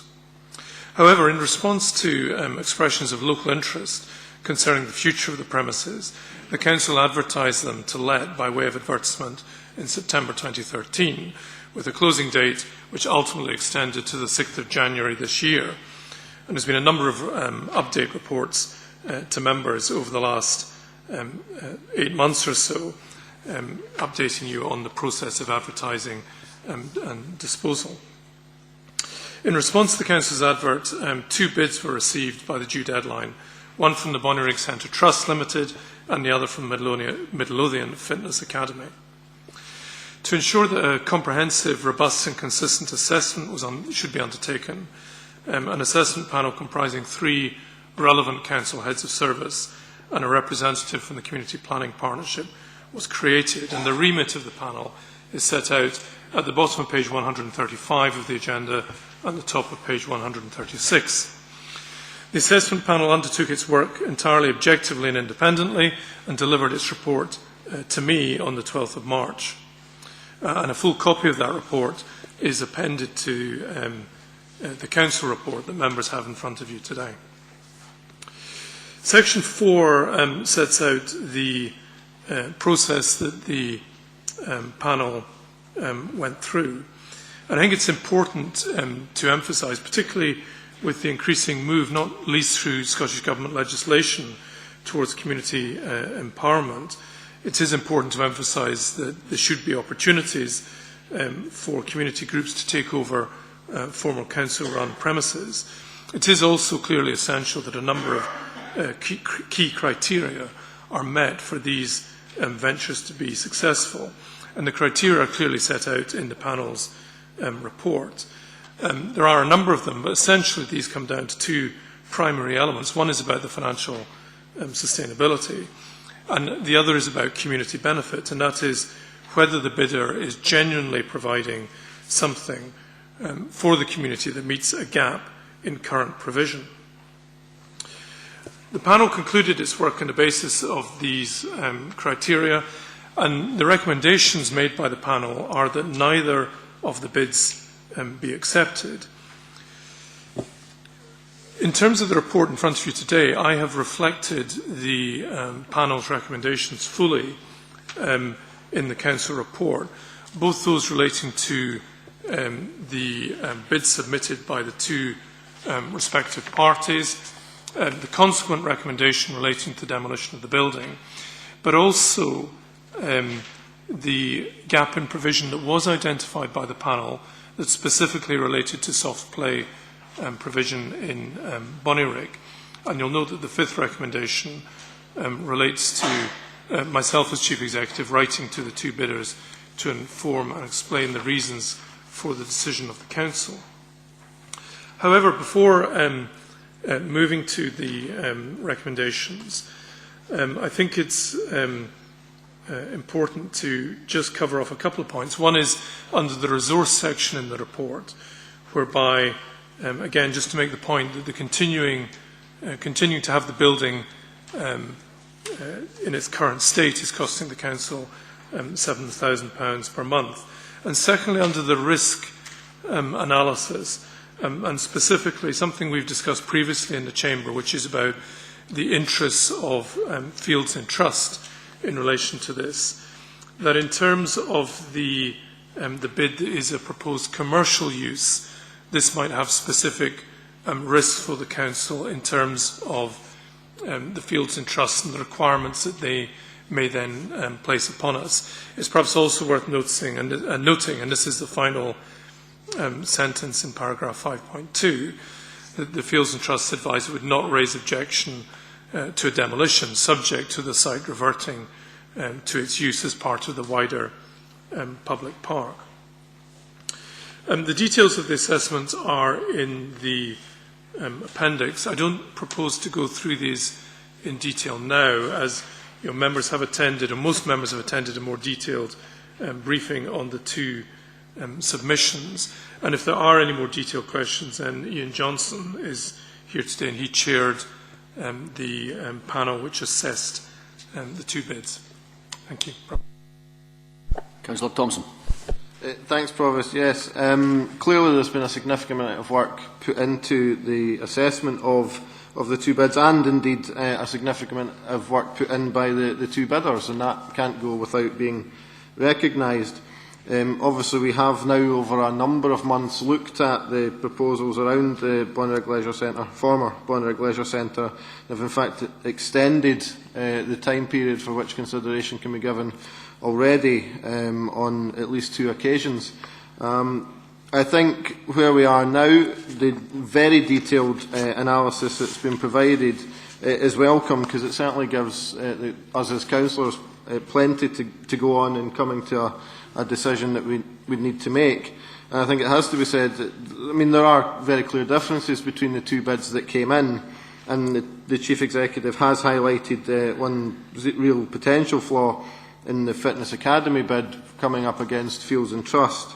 But also even the Bonnyrigg Centre Trust, I think, while meeting the majority, if not all, of the community benefit aspects of the criteria that's being assessed here, the very serious issues around the financial viability, given the reliance on support and finance from the Council, to me, certainly part of the community empowerment is allowing communities to take on and operate facilities themselves, and actually it's not the Council that's relied upon to have that level of financial support, and I'm not sure many in the Chamber would disagree with that.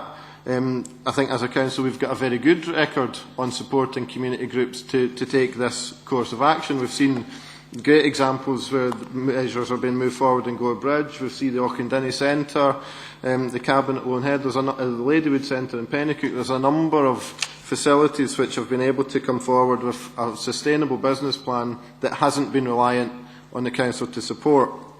And it's really for that reason that what I'm proposing today is a slightly amended set of recommendations.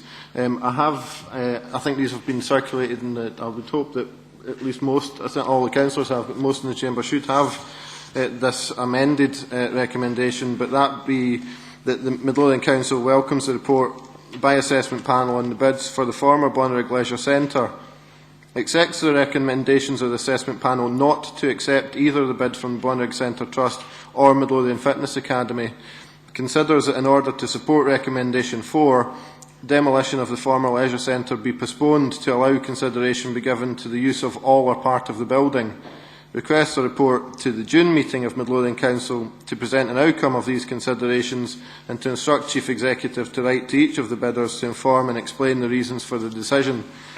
The reason for doing this, Provost, is I think it's been clear through the process that both bids highlighted some merits and significant opportunity, really, for use of all or part of the building that's here. There were serious flaws, however, in both bids that came forward. I think it would only be fair for us to enable this fuller, final, and let me be clear on that, absolutely final level of consideration to be given, that looking at some of the merits here and what opportunities that might exist that have come forward. Certainly I know that there is interest in this building, that is absolutely clear.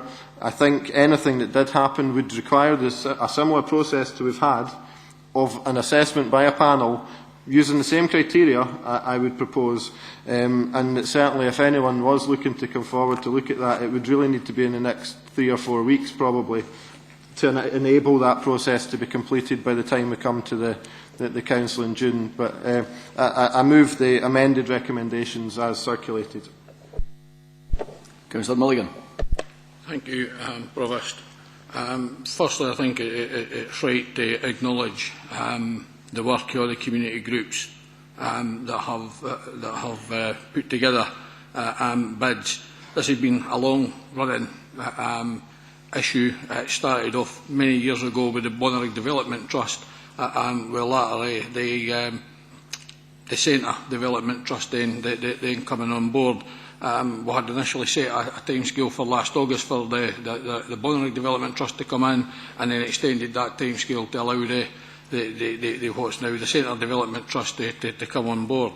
And time with that, we also ended up with the Fitness Academy and the Bonnerig Development Trust thrown in together, and quite disappointingly, the Bonnerig Development Trust haven't put in a separate option, which I think we can see through the report is one of the areas that everybody is clear on. There's a massive demand for, and that's for soft toy play area and cafe provision, and I think in all the reports that shows is one of the areas that would make money and not be reliant upon funding.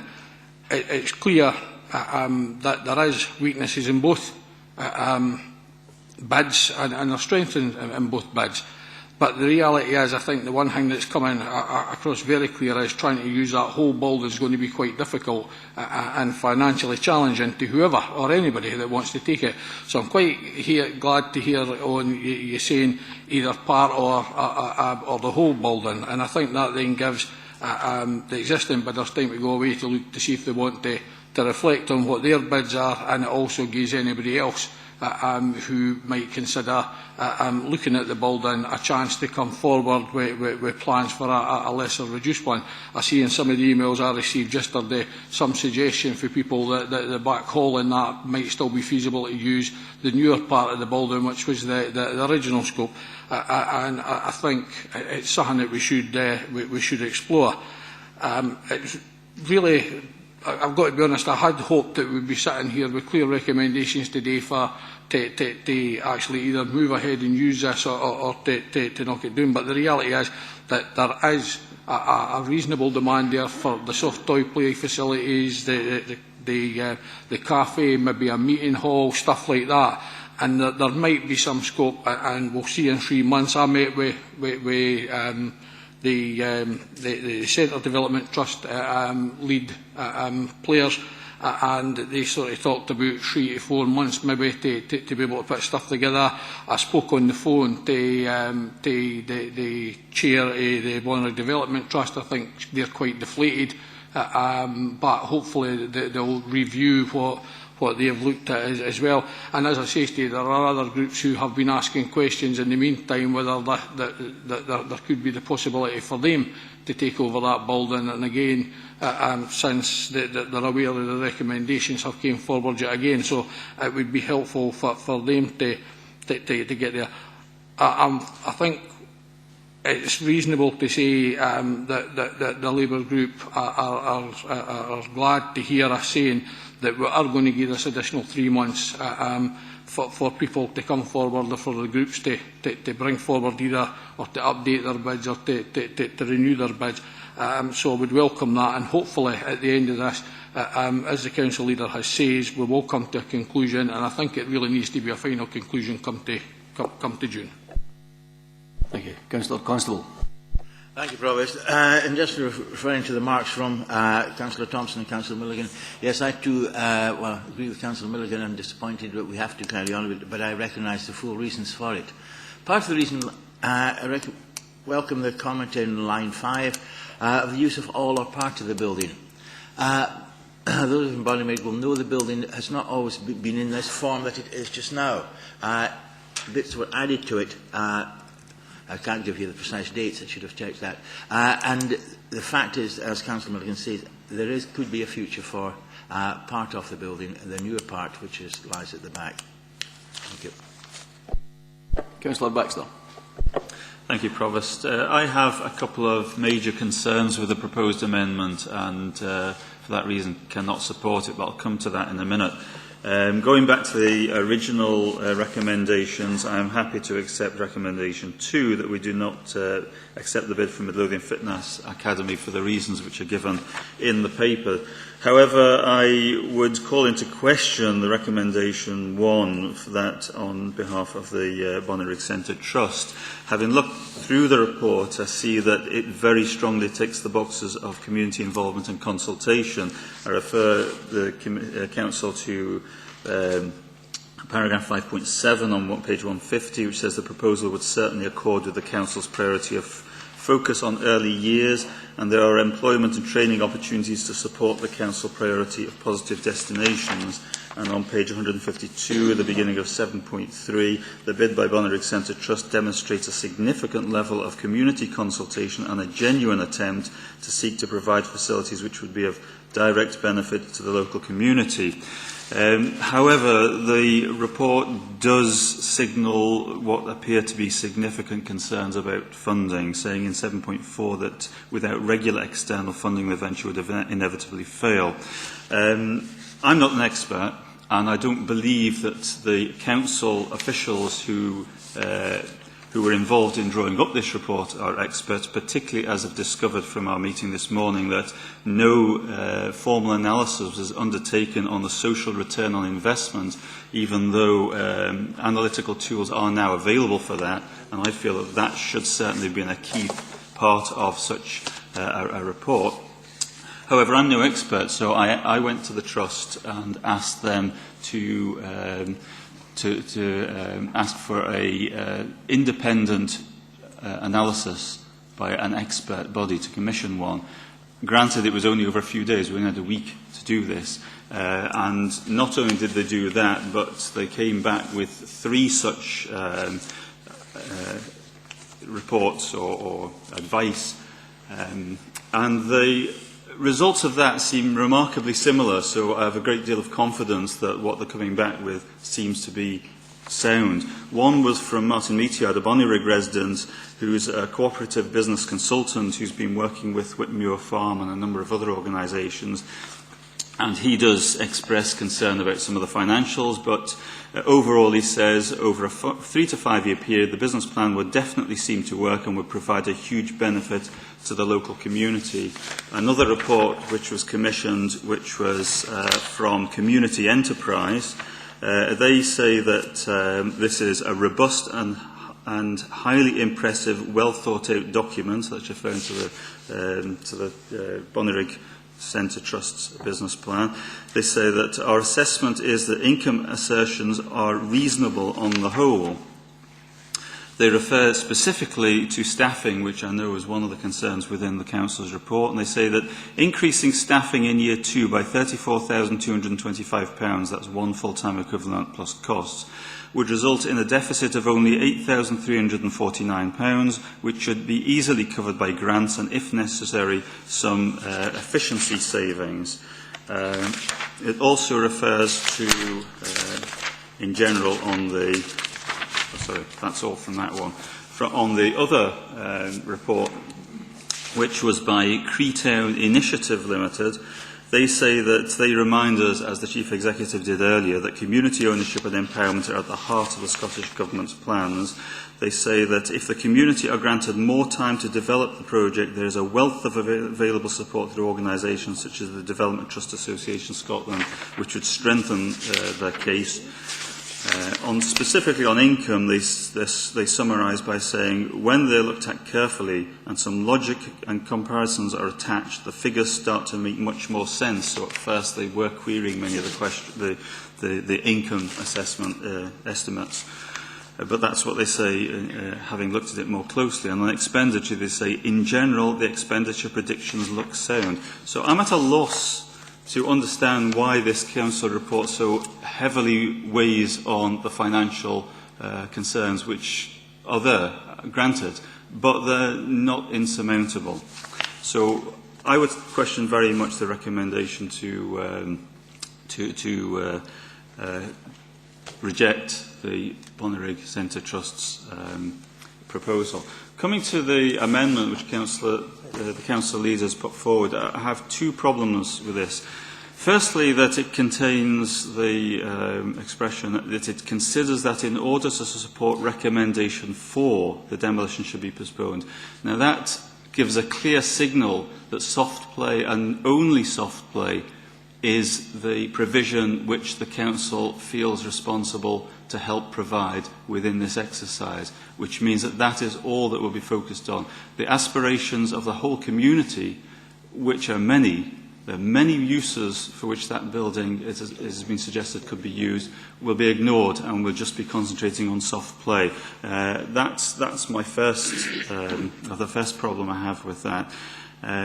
Also, the fact that no preferred bidder is mentioned in this. Now, I accept that we're calling on other parties to come forward, but we're in a position now, largely because we've not had a preferred bidder. The Council has quite clearly stated, Council officials have quite clearly stated they will not speak to either of the two bidders up to now for the simple reason they don't want to be seen to be partisan. And now I've asked on many occasions to try and resolve many of the problems that were coming out, and that was the reason that was given, that would not take place. If a party is given preferred bidder status, that has two implications. One is it means the Council sits down with them, tries to resolve the problems, tries to come up with a business plan which will work.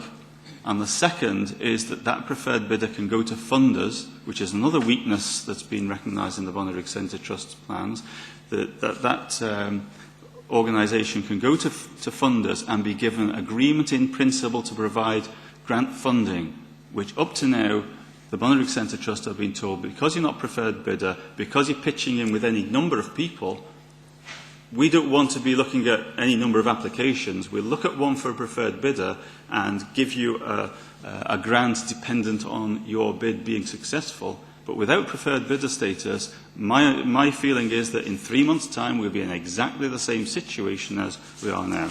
So to bring this to a head, my proposal is that, if I can look through all my paperwork here, my proposal is that rather than kicking this particular can further down the road and finding we're in exactly the same situation in 3 months' time, I'm going to propose that the amendment to the recommendation is that we remove paragraphs 1, 3 and 4 and that in the place we agree to accept the Bonnyrigg Centre Trust's purchase offer with an entry date of the 22nd of September 2014, subject to negotiated conditions plus the following, and this is to address the concerns raised within the paper, that the business plan is strengthened and independently assessed to have a reasonable chance of success compared to third sector industry standards, and that the Trust is required to obtain £60,000 of funding prior to handing over the building on the 22nd of September 2014. If these conditions are not fulfilled, the building will be demolished on or after the 23rd of September, and also that the Council agrees to cover the costs incurred by the Council in maintaining the building between now and then. Thank you. Do we have a seconder for Councillor Baxter's proposal? Councillor Beattie. Thank you. Councillor Thompson. Yeah, can't support the position Councillor Baxter is putting forward. And I'm saying this with the best intentions, Councillor Baxter. I would urge serious caution when questioning the ability of officers. The standing orders of councillors and the code of conduct of councillors is very clear in that. I know that's not what you were trying to do, but I would urge serious caution when going down that route. We do have a team of professionals who fully assessed this bid to a significant extent. And I hear what Councillor Baxter is saying, and I agree with Councillor Baxter that there is significant community benefit demonstrated by one, if not both, of the bids here. But there are also significant flaws in the financing of that. Yes, the levels there are perhaps further down the line, but it's entirely based on significant upfront funding from this council, which is not available.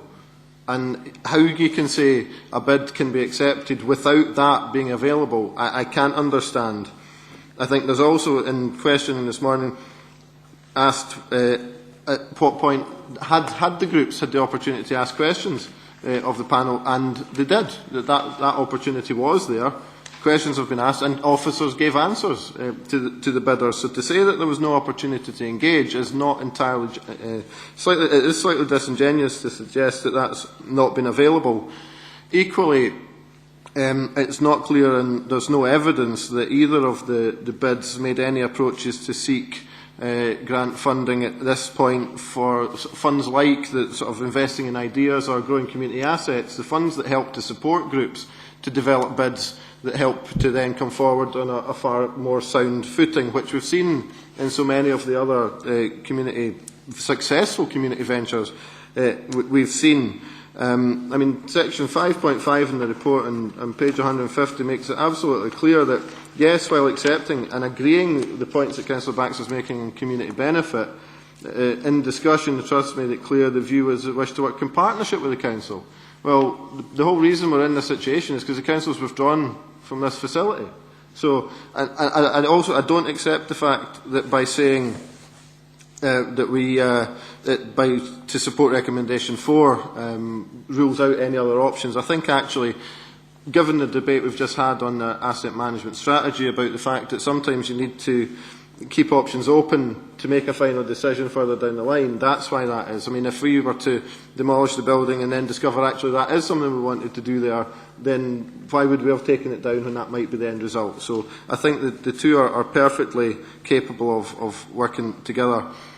I also have concerns around our preferred bidder status. I think what we're proposing here is something that's entirely open.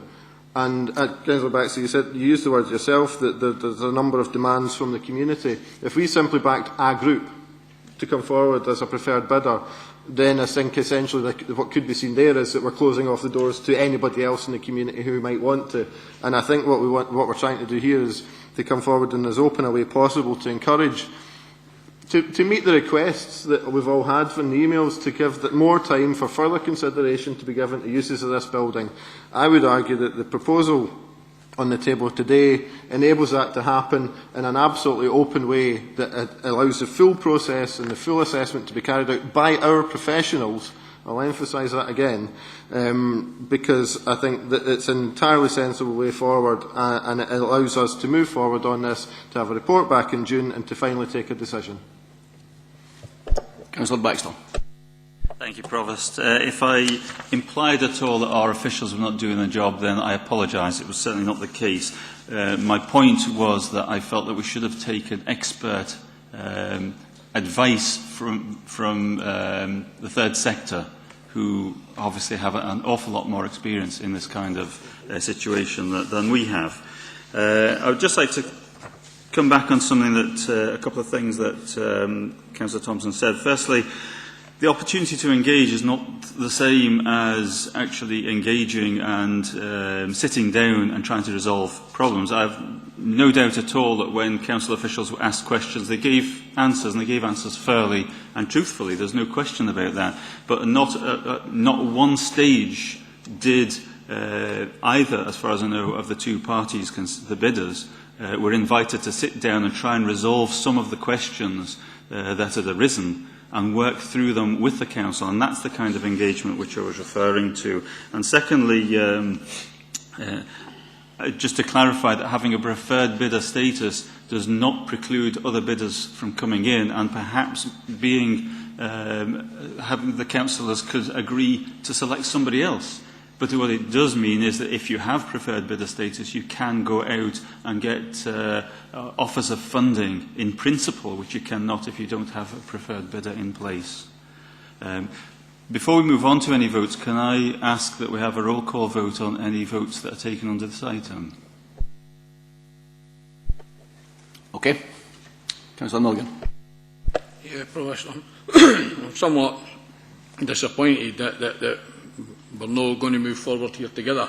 After the seminar this morning, Councillor Baxter approached me to discuss what the possible ways forward were, and I thought that getting us a 3-month stay of execution when I left Councillor Baxter was acceptable. Myself, council leader, discussed the issues of how to move this forward. We then met with Councillor Baxter and seemed to have an agreement that we would take this forward. This would give 3 months. It would allow for anybody to come in, firm up their bids, and it would also allow for other groups that have been sitting there asking questions about what if they're not successful, what will happen, to have a look and to come forward with any ideas that they had. It would also allow the council to have a look and see whether they had any additional uses for any of that. So I'm kind of disappointed that we seem to have had a way to go forward together where everybody... I've got to say that I think I'm really disappointed in the fact that Councillor Baxter says is approached the Centre Development Trust and yet hasn't bothered to approach the Bonnerick Development Trust, albeit that they're now in with had thrown the lot in with the fitness centre, and that's seen by most as being a commercial bid. But I would have still thought it would have been proper to communicate with both groups. I've got to say the one thing that would really concern me here is, and if we want to rewind the clock back to August last year, when the Bonnerick Development Trust had been told you have until this time to come in, they then got their stuff in. I can't remember anybody asking about, well, wait, there's another group there, but we're going to give this group preferred bidder status, which would have only been fair to do if that's what we're now proposing. I think this here gives the groups what I think we've been asked to give them, and that's some time to analyse the reports that have been put forward and to come back with answers.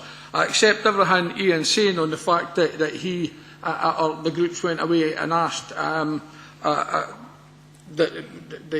couple of firms to come forward having a quick look at their plan, and I think reading both of them, I think they qualify every statement they made with at such short notice, and there are some areas that they've came back and sort of says, well, you know, if you'd done this, you could bring in more money. For example, the catering, if you run it in-house, here's what you could make. What hasn't then been analysed is what the cost of that would then be to buy food products and to employ staff and stuff like that. One of the examples I give was the £300 for weddings. That was something I raised an eyebrow at, to think, well, will you get something like £300 for to have a wedding in Bonnerick when you can get other halls like the Masonic Hall, the Cheese Bar and stuff like that a lot cheaper. Indeed, I think the Servicemen's Club, if you remember, free of charge. Only to see that the company analysing it saying, well, you could actually maybe charge more because you can get up to £5,000 for a wedding venue.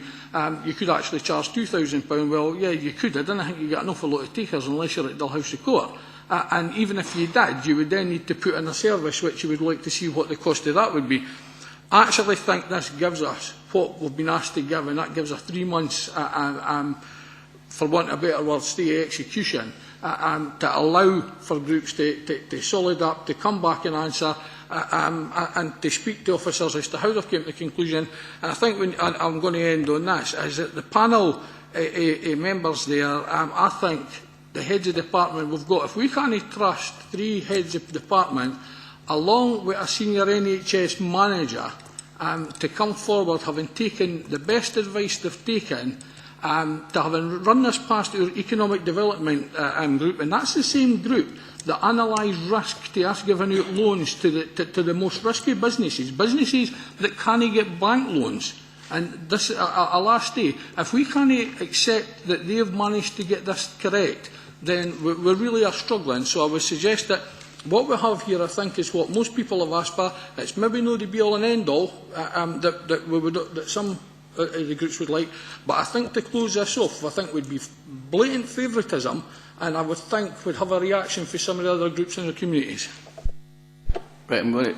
Okay, Councillor Muirhead, then Councillor Constable, then I'm going to ask the Councillor Thompson to sum up, and Councillor Baxter to sum up. Okay? Thanks, Provost. I think Councillor Baxter needs to reflect on the fact he's just called for a roll call vote here, because the situation is a roll call vote is going to identify the individuals, which individual voted which way. And I think, to be fair to you, Councillor Baxter, is going to put you in a difficult position. And the reason for that is you've got to take a step back and think of where we are. We're sitting here as a council making a judgment on 2 bids that have been put forward, and we should be making an unbiased judgment on these 2 bids, one of which, critically, is a commercially based bid. Now, you've made it quite clear to this council here today and in previous conversations that you have a favourite in these two bids. Now, what you're moving here today actually goes even further than that, because what it does is it excludes anybody else from coming forward. You're asking for a preferred bidder status to be given to the bid which you have expressly said you have preferred way in advance. You're sitting in this meeting here today making this decision. You'd clearly made your mind up before you came in here what you were going to do, and you've made that quite clear. I think you're in a difficult position in terms of the Councillors' Code of Conduct in participating in and moving that here today. It doesn't matter whether it's planning. We have okay, maybe the Councillors' Code of Conduct is arguable, but if the commercial bid, what if the commercial bid here decided that, that you took part in that unfairly?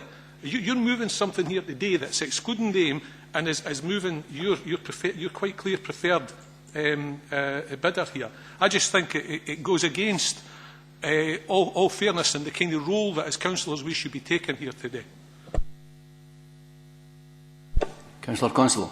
Thank you, Provost. Just the point I raised this morning with respect to paragraph 5.2 on page 150, asking us to make a commitment in order that access to external funds. Now, the idea of making a preferred bidder status frees up access to external funds. I don't really accept. I'm sure that any external funder could award money to a particular body on condition of it getting accepted. It doesn't have to require any acceptance ahead of that. That's simply the point I'd like to make. Councillor Baxter, would you care to sum up, please? Nothing much more to add, just to come back to a couple of things that Councillor Milligan mentioned. Yes, in a meeting with Derek and Owen, I did agree in principle that we could move forward on the basis of the proposed amendment. However, on reflection, I realise that we really need to have a preferred bidder status, otherwise we're not moving forward at all over the next 3 months. And on that basis, and having agreed with the outcome of the recommendations that we do not accept the Midlothian Fitness Academy's bid, then that by default meant that Bonnerick Centre Trust was the preferred bidder. I really just feel, just to sum up though, that we're in a position now, we will be no further forward in 3 months' time unless we start to focus. And in order to do that, we have to agree to a contract which is time limited for 6 months from now, that if the conditions are not fulfilled, we pull the building down and there are no questions asked. And the way Councillor Thompson's proposal moves forward is to be potentially in exactly the same situation in 3 months' time as we are now, whereas my proposal gives us a clear deadline to have this problem sorted once and for all.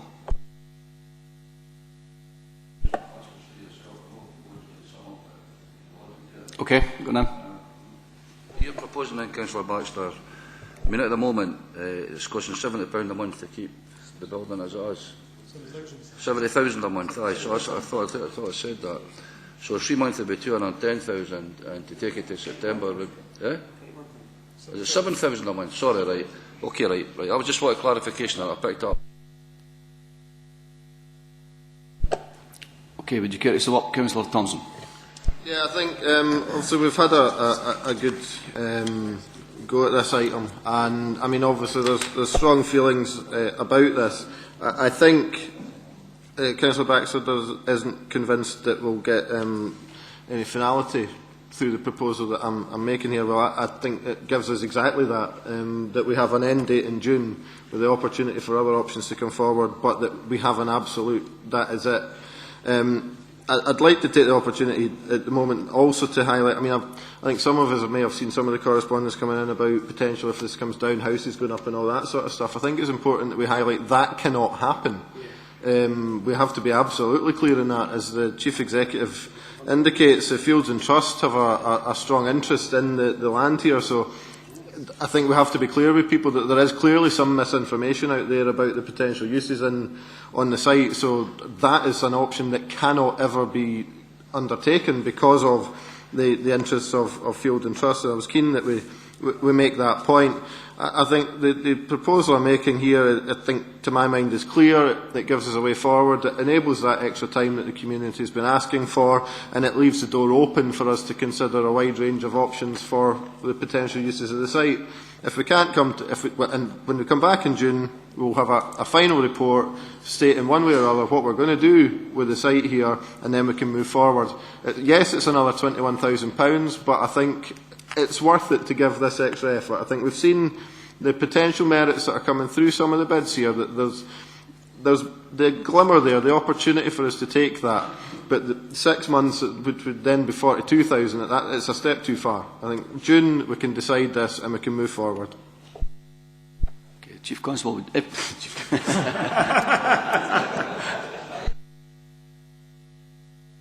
Thank you, Provost. I just want to say a couple of things. With your permission, I'd also like Gareth Fairley, as Section 95 officer, just have a brief opportunity to comment. The two things from my perspective. First, in respect of the panel came forward with its recommendations in a context, and that context was a very clear understanding from the Council that there should not be an ongoing financial liability to the Council, whatever the solution was. So I think it's important to remember that. I'd certainly want to voice my very strong support for the work that the panel did. And the second thing, just a procedural matter, Provost. Councillor Baxter asked for a roll call vote. That would require the agreement of 1/3 of the members present, which for the purposes of today's meeting is 6. Okay. Mr. Fairley. Thanks, Provost. Again, just on a procedural matter, the amendment as proposed would require Council to approve a supplementary estimate of £21,000 to cover the period. And Councillor Baxter, your motion would require a supplementary estimate of £42,000.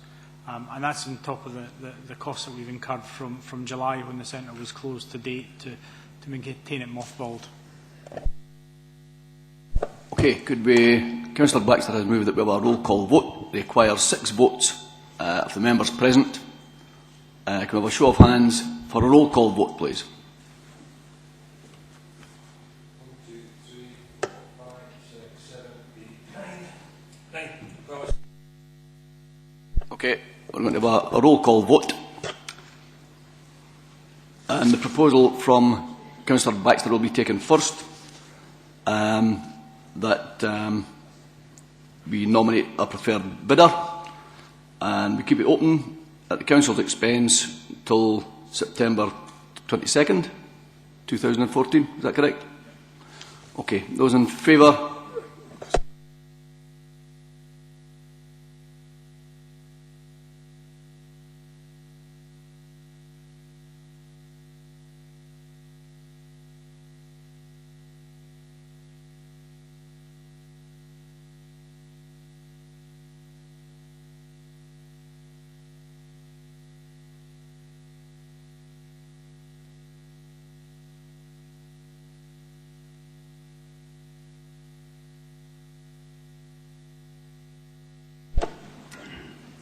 Okay. I've been informed that it's a motion from Councillor Thompson, and Councillor Baxter's is the amendment. So we will take the amendment first, and we're going to have a roll call vote. Councillor Baxter. Sorry, amendment. Councillor Beattie. For the amendment. Councillor Bennett. Yes. For the motion. Sorry. You for the motion, yeah? Yeah, okay. Councillor Boyes. Yeah. Councillor Bryant. Councillor Constable. For the motion. Councillor Coventry. For the motion. Councillor Emery. Councillor Johnson. For the motion. Councillor Milligan. For the motion. Councillor Montgomery. Councillor Muirhead. For the motion. Councillor Pottinger. For the motion. Councillor Rosie. For the motion. Councillor Russell. For the motion. Councillor Thompson. For the motion. Myself for the motion.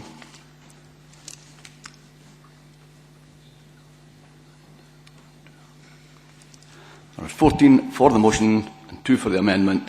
The motion carries. Thank you.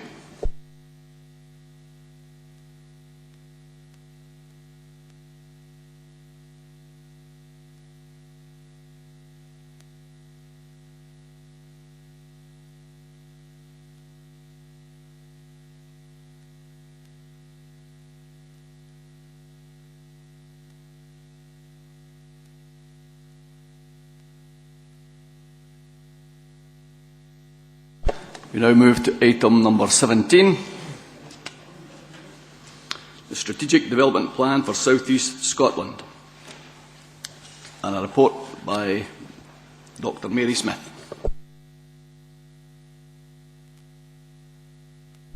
Thank you.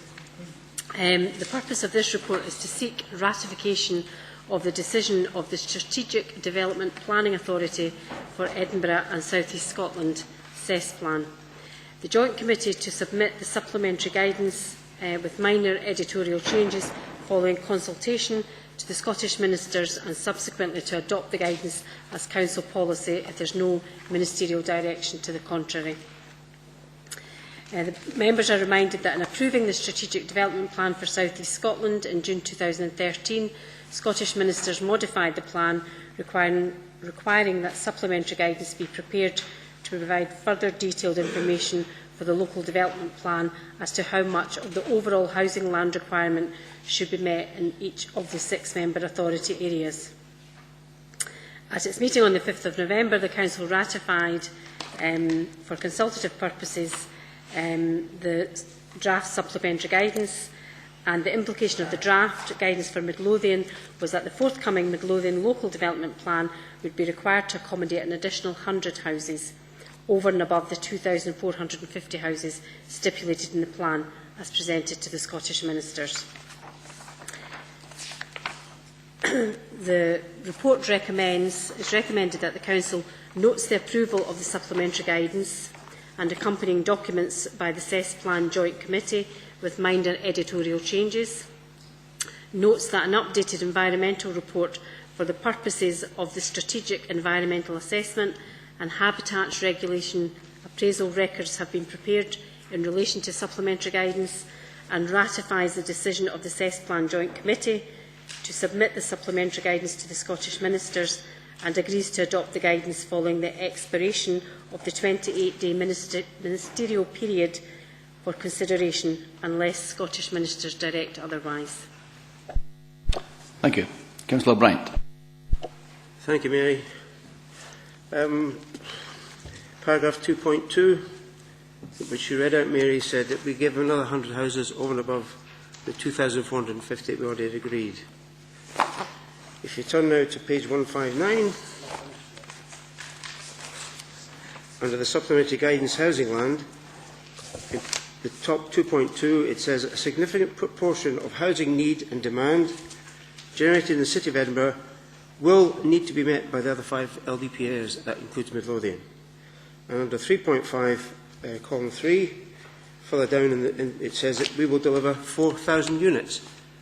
Well, I don't remember being at Cesplan where I agreed that, and I certainly won't want to agree the recommendations. Paragraph 2.5 says, in terms of the distribution of comments received, 14% relate to Midlothian. Some comment that the housing requirements for Midlothian are too high. Well, somebody might say that. I certainly do. So I'll open up for debate, but I certainly do not want these recommendations. Councillor Thompson. Thanks, Provost. I think I'm sorry to disagree with my colleague, but I'm going to move the recommendations in the report. I think there's been extensive consultation, discussion and engagement around this, and over a number of meetings. We have welcomed the fact that it's only an additional 100 houses that have been allocated to Midlothian, demonstrating the real hard work that's been put in by the team in the planning department to minimise the impact of the additional housing through the supplementary planning guidance. I think that clearly the detail is there for colleagues to read, but I think we have to move the recommendations in the report. Do we have a seconder for the recommendations? Councillor Thompson. Sorry, Councillor Constable. Councillor Emery. I did want to come in and support the amendment. This came to the Council in November, if I remember correctly, and we agreed that we could support, the only way we could go forward was to support the additional 100 houses. There was a detailed paper came to the full Council. Now, we've been successful in that, and therefore, really, in a sense, by keeping up our position, and I have to say, Councillor Bryant, I didn't quite understand where you were coming from there. We're actually very lucky because at one point in time, and I don't mean very lucky, that's probably the wrong wording, we are fortunate that Edinburgh at one point in time was going to take absolutely nothing more, and we're making our case quite separately, let's pretend, to Scottish Government to try and get Scottish Government civil servants, certainly, to endorse the position that they couldn't take any more houses and it should be redistributed around the other authorities.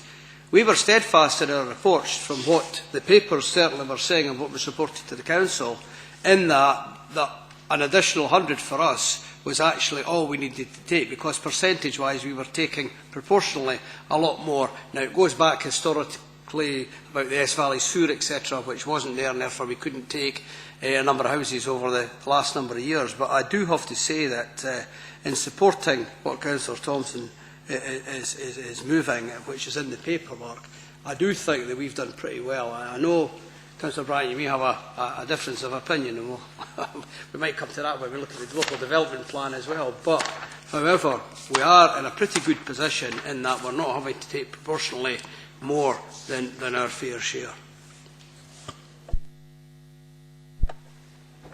Can I have a seconder for refusing the recommendations? No? Okay then. We accept the recommendations in the report. Thank you.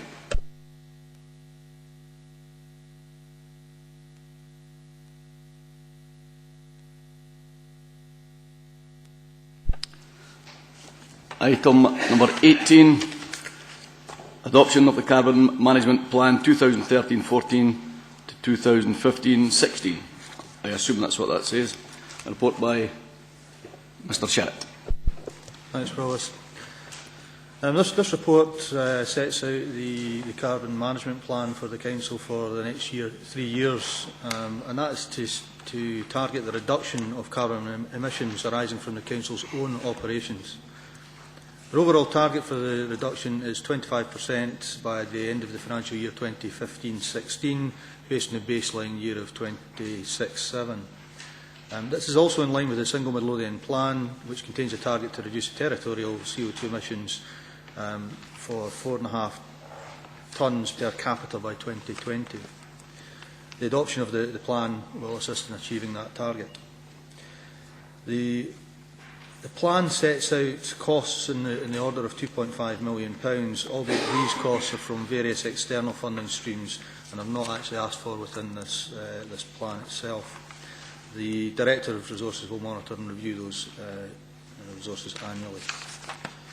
In terms of the recommendations to Council is to adopt the carbon management plan, which is set out in the appendix, with a view to implementing the carbon reduction measures contained within that plan to achieve our targets over the 3-year period.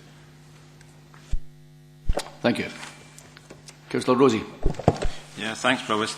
Just to say, in addition to the carbon savings that we're going to make here, there's also associated financial savings, and that's going to be made up from the transport with the reduced fuel costs and waste such as the reduced cost of landfill, which over the period 2012 to 2016, that could bring us in about an extra £1 million. So I would recommend that the Council adopt this plan. Thank you. Councillor Baxter. Thank you, Provost. I'm a bit confused because the recommendation states that the Council has recommended to adopt the Carbon Management Plan 2013-14 to 15-16 with a view to implementing the carbon reduction measures contained in the plan to achieve targets. And yet my reading of the plan shows that it's aiming to miss the targets. So maybe I can get a bit of clarification on this, because if we look at page 177 of the agenda, the table there shows that under the reduced emission scenario, so that's under the best case, if you like, the figure of carbon production for 2015-16 is 27,016. If you look at the target, which is on page 179, target emissions, it's 26,516, which is lower.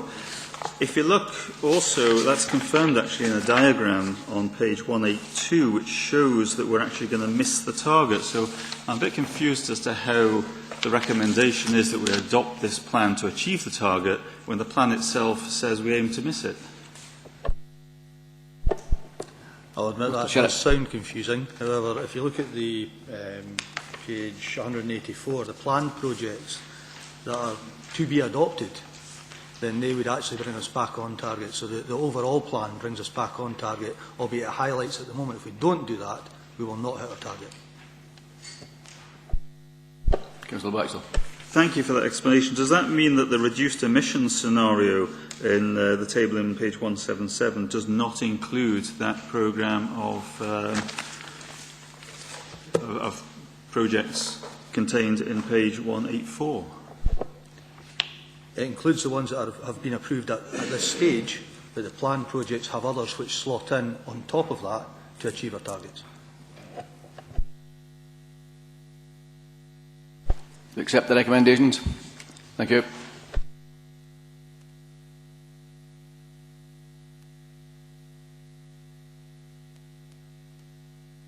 (19) Public Protection Service redesign. Report by Evelyn McHugh. Thank you. Thank you, Provost. This report is to inform Council of two developments. One is the development of a single overarching public protection committee to replace the child protection, the adult protection and the violence against women partnership, and also the development of a single public protection team covering East and Midlothian, co-locating representatives from across the partnership. These proposals reflect the very considerable developments that there has been in public protection in recent years, across all of the agencies, public protection is now given considerable priority. We've seen a growth in professional expertise, a sharing of skills, and a real focus on partnership working, not just between the statutory bodies, but across East and Midlothian. And this approach that's outlined in this paper, it is really, I suppose to put it in a nutshell, it's about putting the individuals who are at risk of abuse at the heart of everything that we do, and making sure that professionals who have responsibility for overseeing our strategic direction and performance in this area are acting in a really joined up way, and that they're not acting out of from either within agency or professional silos. And it is about people learning lessons from each other. Child protection is the one where was probably where the most learning has been, but it's been about sharing that expertise across all the areas. But most importantly, when working with people who are vulnerable, it's about recognising the impact that that has right across the whole of the lifespan of the individual.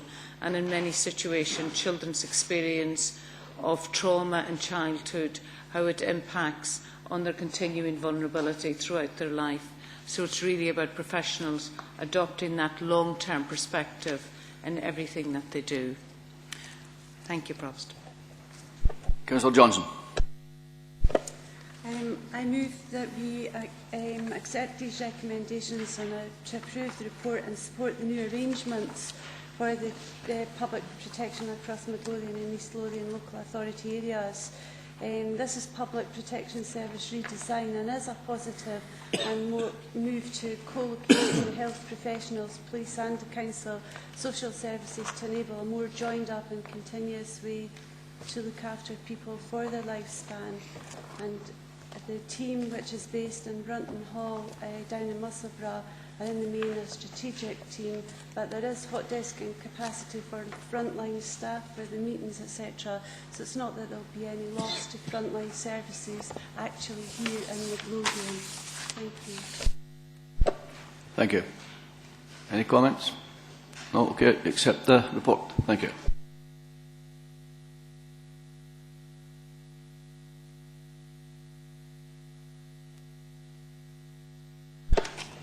We move to item number 20, Midlothian Economic Recovery Plan, report by Dr. Mary Smith. Thank you, Provost.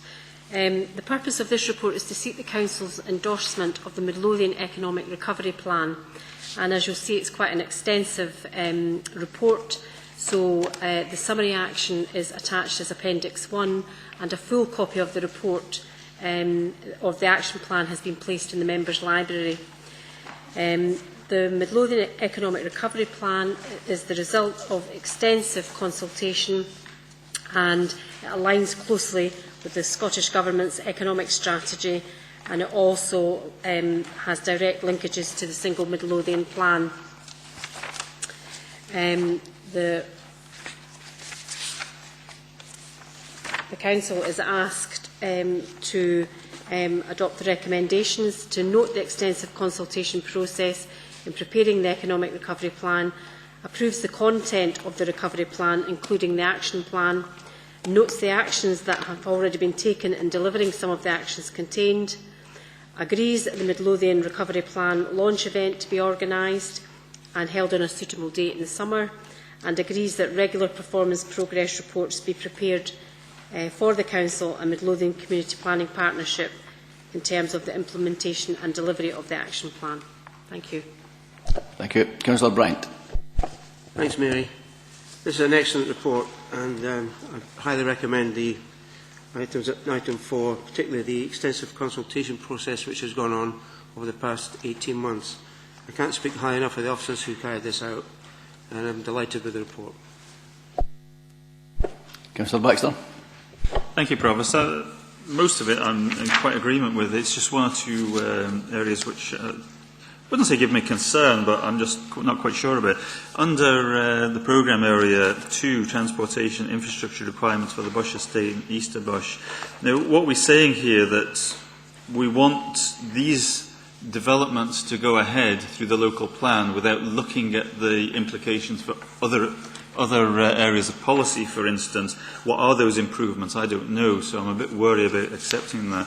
The other thing I'm particularly worried about is under item 3, Sheriff Hall Roundabout. Now, I've brought this to the attention of Council a number of times now that this Council gave a commitment many years ago that if any upgrade was to be performed on the Sheriff Hall Roundabout, whether it's by ourselves or Transport Scotland, but that we would at least lobby in that case to have significant improvement to safety for cyclists. And I would like to see that kind of thing embedded within any development plan that we are wanting to promote, that we are also looking at sustainable transport within our development aspirations.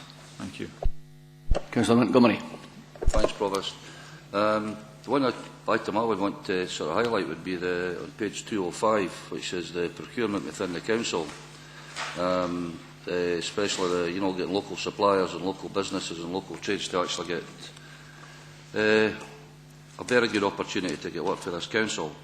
There are other authorities that, when they do their benchmarking, have their procurement policy weighted towards local companies, and I don't think there's anything wrong with that, as long as the companies are up to scratch and up to mark. Because if you actually look at the social benefits of that, they're creating employment and they're obviously paying rates, or business rates if you want, in Midlothian. And I think that's something that we've never really done. And I welcome that as part of this report, and I think it's a first-class idea. It's something I've argued about for ages, unsuccessfully, but at least we seem to begin somewhere with it now. So it's something I would support. And I think we'll have to look at not just businesses and trades, but we'll have companies, taxi companies who are running social services and also education. And I think it's East Lothian, maybe if I'm wrong, I can be corrected. I think they actually make sure that East Lothian taxis get first shot at this, because I looked at this before. So I think we should be maybe looking at, actually not slanting it towards our own businesses, but giving them a very good crack. And I think if we're going to be doing benchmarking, there should be a waiting in there for companies who are based in Midlothian and operating in Midlothian and employing in Midlothian to get at least a fair crack at the work with us. Councillor Millian. Did you want to come in? No. Councillor Muirhead. Yep. I welcome the paper, and there's one particular area I would want to highlight. Hopefully we're heading into a situation where we're coming out of what's been the longest recession for a long, long time. And obviously business infrastructure is very much key to us making the most of that recovery, taking as big an advantage as we can within Midlothian. But it's increasingly the case that infrastructure is not restricted to road and rail networks, transportation links and things like that, but to the actual electronic connections. Businesses all about connections. It's increasingly the case that while we would like and we would strive to try to ensure that large businesses employing a lot of people would be coming to Midlothian, it's increasingly the case that small businesses, 1- 2-person businesses, have got a big contribution to make to any recovery. So the provision of an adequate broadband supply is absolutely key to that. And I think what we've got to recognise within this plan is that it isn't, the areas where we've got difficulties in terms of broadband, it's not just in the rural areas. It's no the cottages in the middle of nowhere and the wee villages in the middle of nowhere. It's not only that, it's also significant pockets or large areas or towns that have not got anything like an adequate broadband supply, and I'm thinking particularly areas in the likes of Bonnyrigg, which has significant problems. A lot of people, it isn't just about actually running businesses for your home, but it's also about working for home, which we've obviously been through a bit of pain on in here in recent past for some of the ridiculous restrictions that are placed on us, but that's another matter. The broadband issue is something that we really do need to focus on, and I welcome the fact that we are now in a situation where we've got the first meeting of the broadband working group has been set up, because that's been a wee bit... I would have hoped to have had that up and running before now. However, it's an area that we definitely have to pay a lot of attention to. Councillor Coventry. Yeah, I welcome the paper also. I just want to highlight something of concern to me on page 207 and point 2, first bullet point. Personally, I've got concerns about putting, because this would appear to put more traffic onto the A702, which I think is an extremely dangerous road, and I'd prefer to see, instead of linking up with the A702, taking it straight through the Gowpley Moss roundabout and possibly getting through the bush. Councillor Thompson.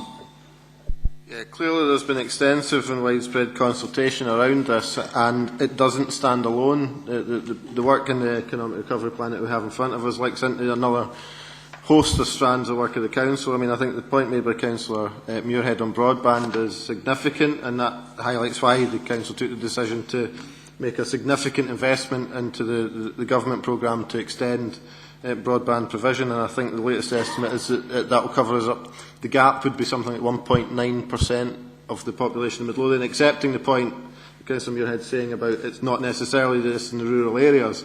So there's still work to be done, but obviously a significant amount already being undertaken.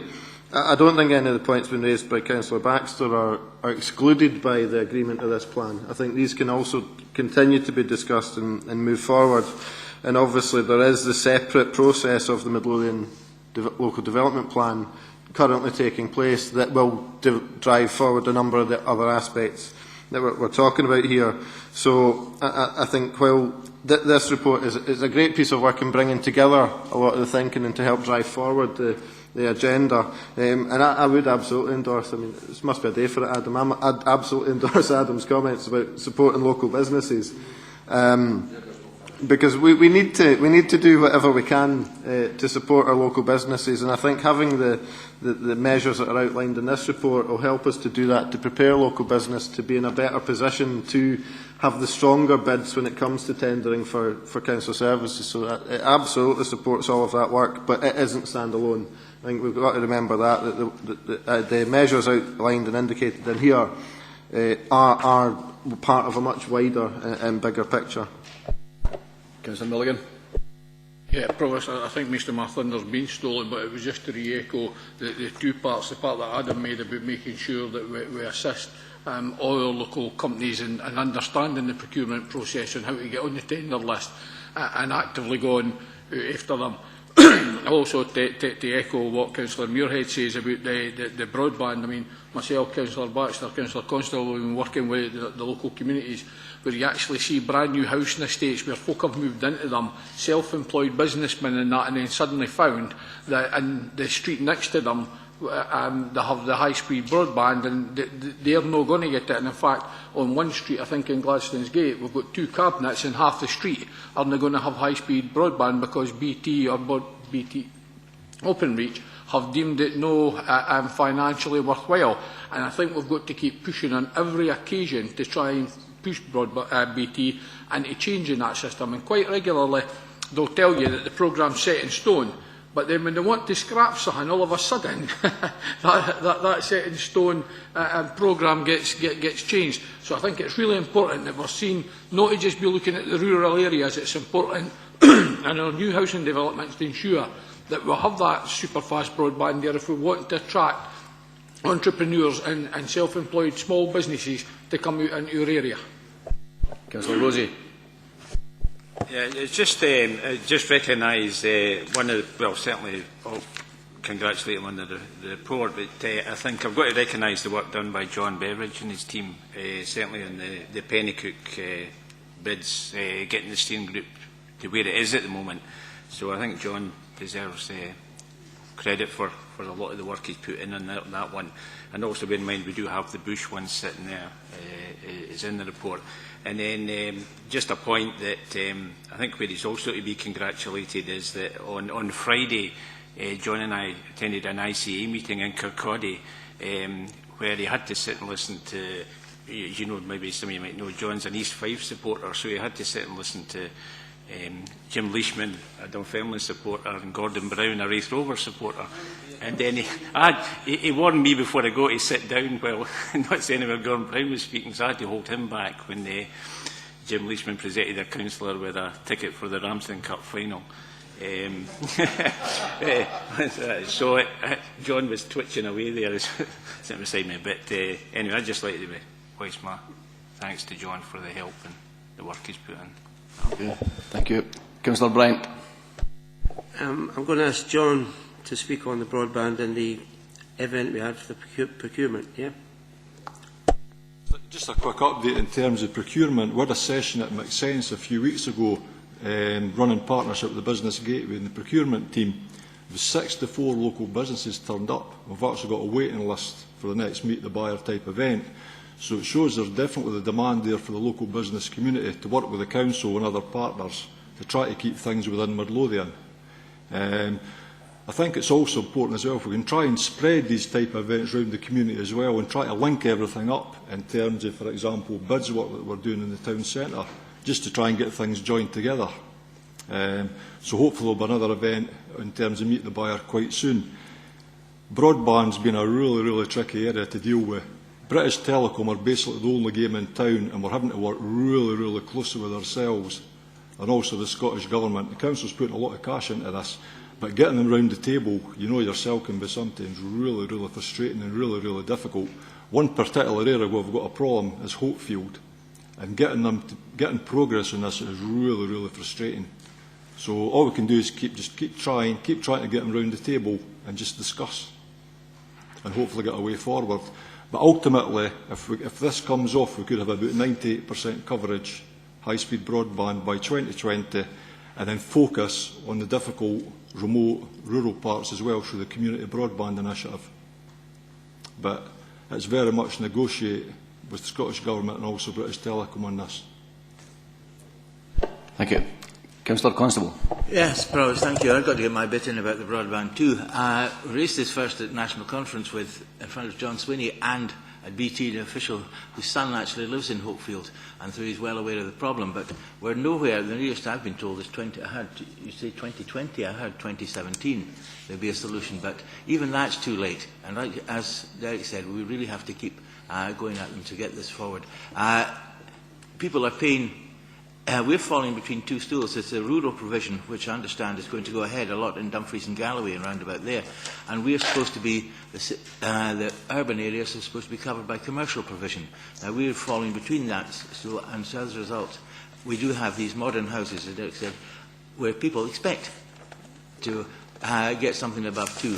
But as a result, they're left with totally inadequate speeds. And one constituent said there was, wrote to me saying they were going back into Edinburgh. They'd come out, both him and his wife required access for their business activities. They couldn't both be on at the same time because the speed was so slow, and so they were going to sell back up and go back into Edinburgh. Okay. Councillor Baxter, are you happy to accept Councillor Thompson's assurance? Oh, somebody else speaking in my ear.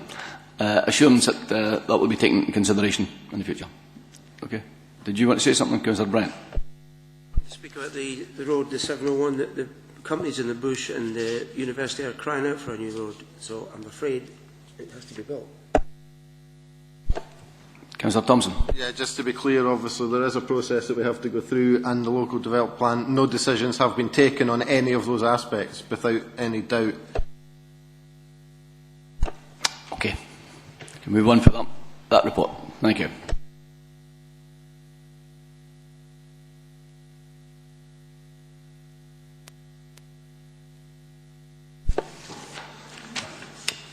Item number 21, Midlothian Traffic Warden Service, a report by Ricky Moffat, Head of Commercial Operations.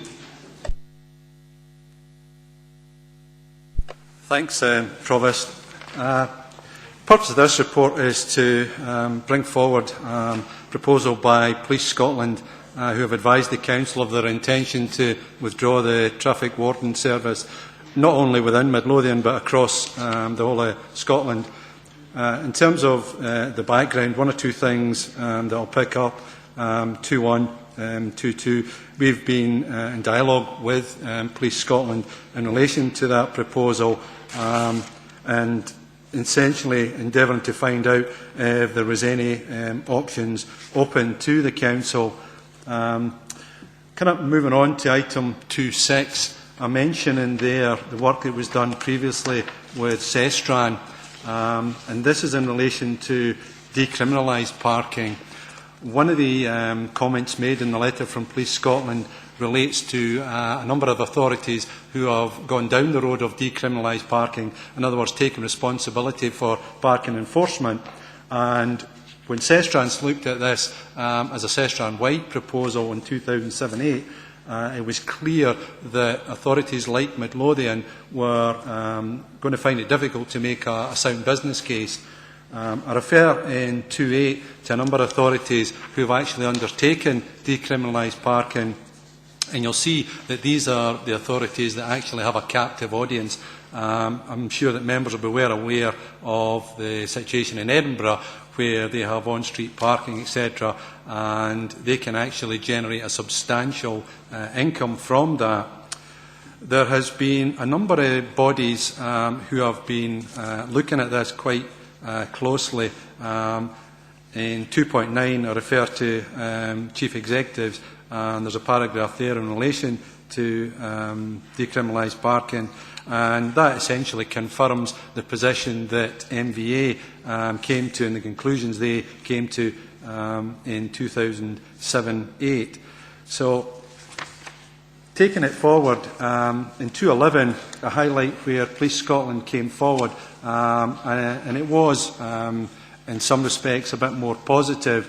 And as a result of that, we were able to agree an interim arrangement that could be taken forward, albeit it would require a contribution from the Council of £2,000 per month for 12 months, so £24,000 to provide one traffic warden for that period. In 2.12, I've listed some of the actions that some of our neighbouring authorities are taking. In 2.13, I look at a number of options that could be explored by the Council.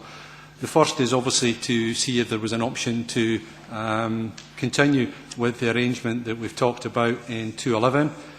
We can consider joining with neighbour authorities or indeed with Edinburgh City Council, who have a well-established decriminalised parking scheme, or we could defer a decision and report back. And the reason that we put that forward is that there are a number of meetings that are going to take place in the next 6 to 8 weeks that are looking at decriminalised parking, looking at options, and as I say, indeed, one of those options is meeting with our neighbouring authorities to see whether there is an option to take decriminalised parking further forward. I attended a meeting of all local authorities with Police Scotland and Transport Scotland, and the result of that was essentially a view of Transport Scotland that unless a business case can be made, in other words, that at no worse we as an authority break even, then they would be unlikely to support the legislation that would require us to take on decriminalised parking. So moving on to the recommendations, I'm asking Council to approve the interim service level agreement that's been drafted for the provision of a traffic warden service at a cost of £24,000. Take no further action in relation to on-street enforcement. However, we will be working with the various groups that I've spoken about, and we will be looking at what potential options are available and then come back with a further report to Council for consideration. Thank you. Councillor Rossi.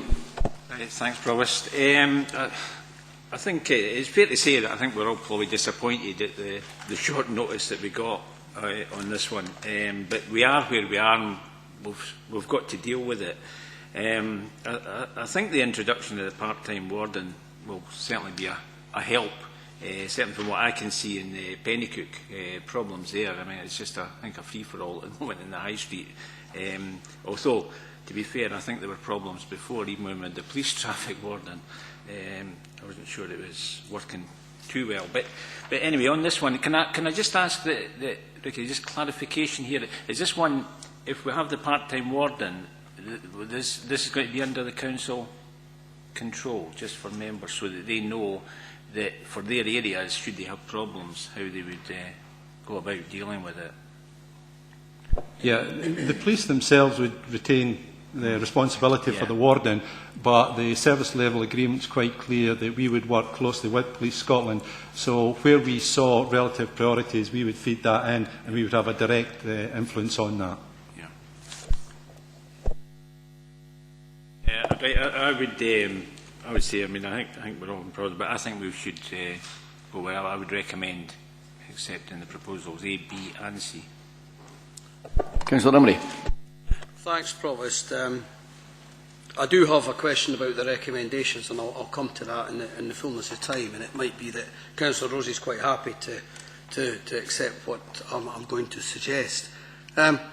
Provost, I suppose I'll better start off by saying, hey, we told you so. You set up Police Scotland, it's all going to come from the centre, and here we go again.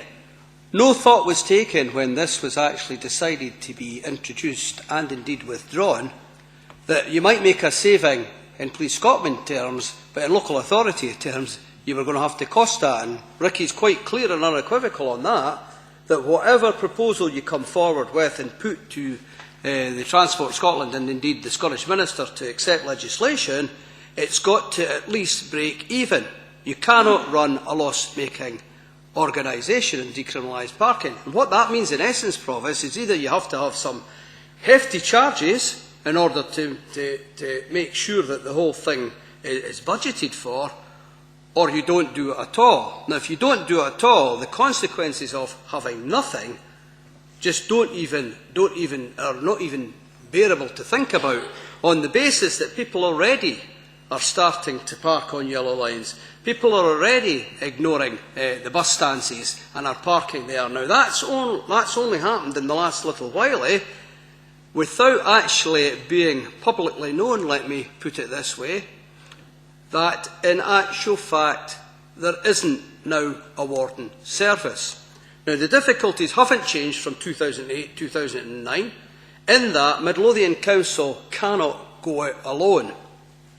Now, we have a meeting, Sestran, I've arranged a meeting of Sestran, which will take place on Monday, and hopefully Councillor Rosie, as the Cabinet member or a substitute from the administration, can be there along with the officer, because I firmly believe that collectively within the 8 authorities, and I know Edinburgh has had its own decriminalised approach since 1998.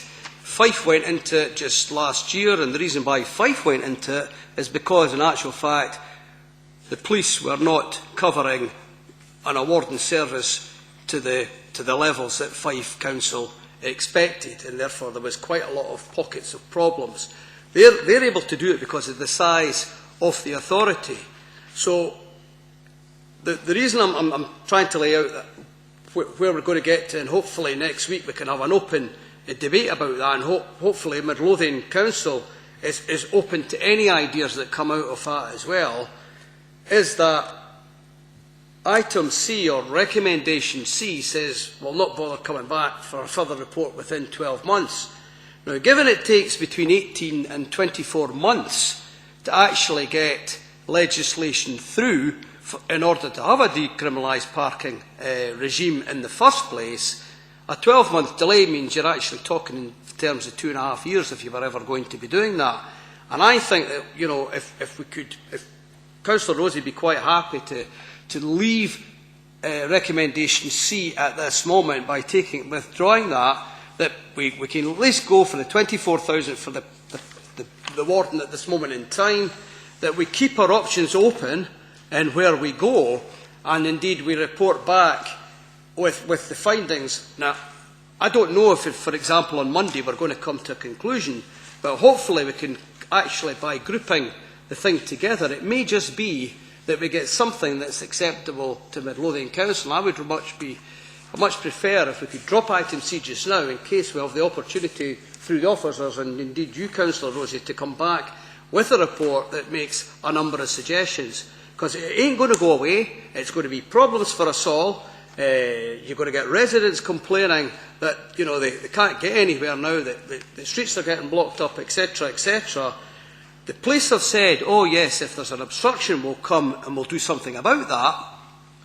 Well, you don't know when they'll come for a start. But the second point to that is, of course, is the definition of obstruction. Now, if it's a serious obstruction, they may do something about that. If it's something that they don't deem to be what, in a resident's view, is an obstruction, then they're going to tend, I would think, as night follows day, not to maybe react in the same way. So I do think it's a particular problem, Provost. I do think we're all at one on this, that it's been forced upon us and we're going to have to get on with that. If we could have got that time delay and not been withdrawn in February, we may have been in a better place. We're not. It ain't there anymore. What the officers have done to at least get something put in place with regard to a warden service, and tongue-in-cheek, I don't know how much of a service it's going to be, but hey-ho, at least we're going to have something. At least we've got that. But I do think that time is of the essence, and to actually say, well, we'll just report back in 12 months' time, see how we get on, I don't think we'll have that luxury, and I would much rather, with Councillor Rosie's agreement, because I don't want to split on this, because I think we're all at one, is actually drop recommendation C and keep the thing open for all of us know if we can get something back more timely, then we do so, because we are going to have to try and crack this nut, because we are going to have our constituents starting to raise the barrier, and we actually are going to come to that in the next item as well.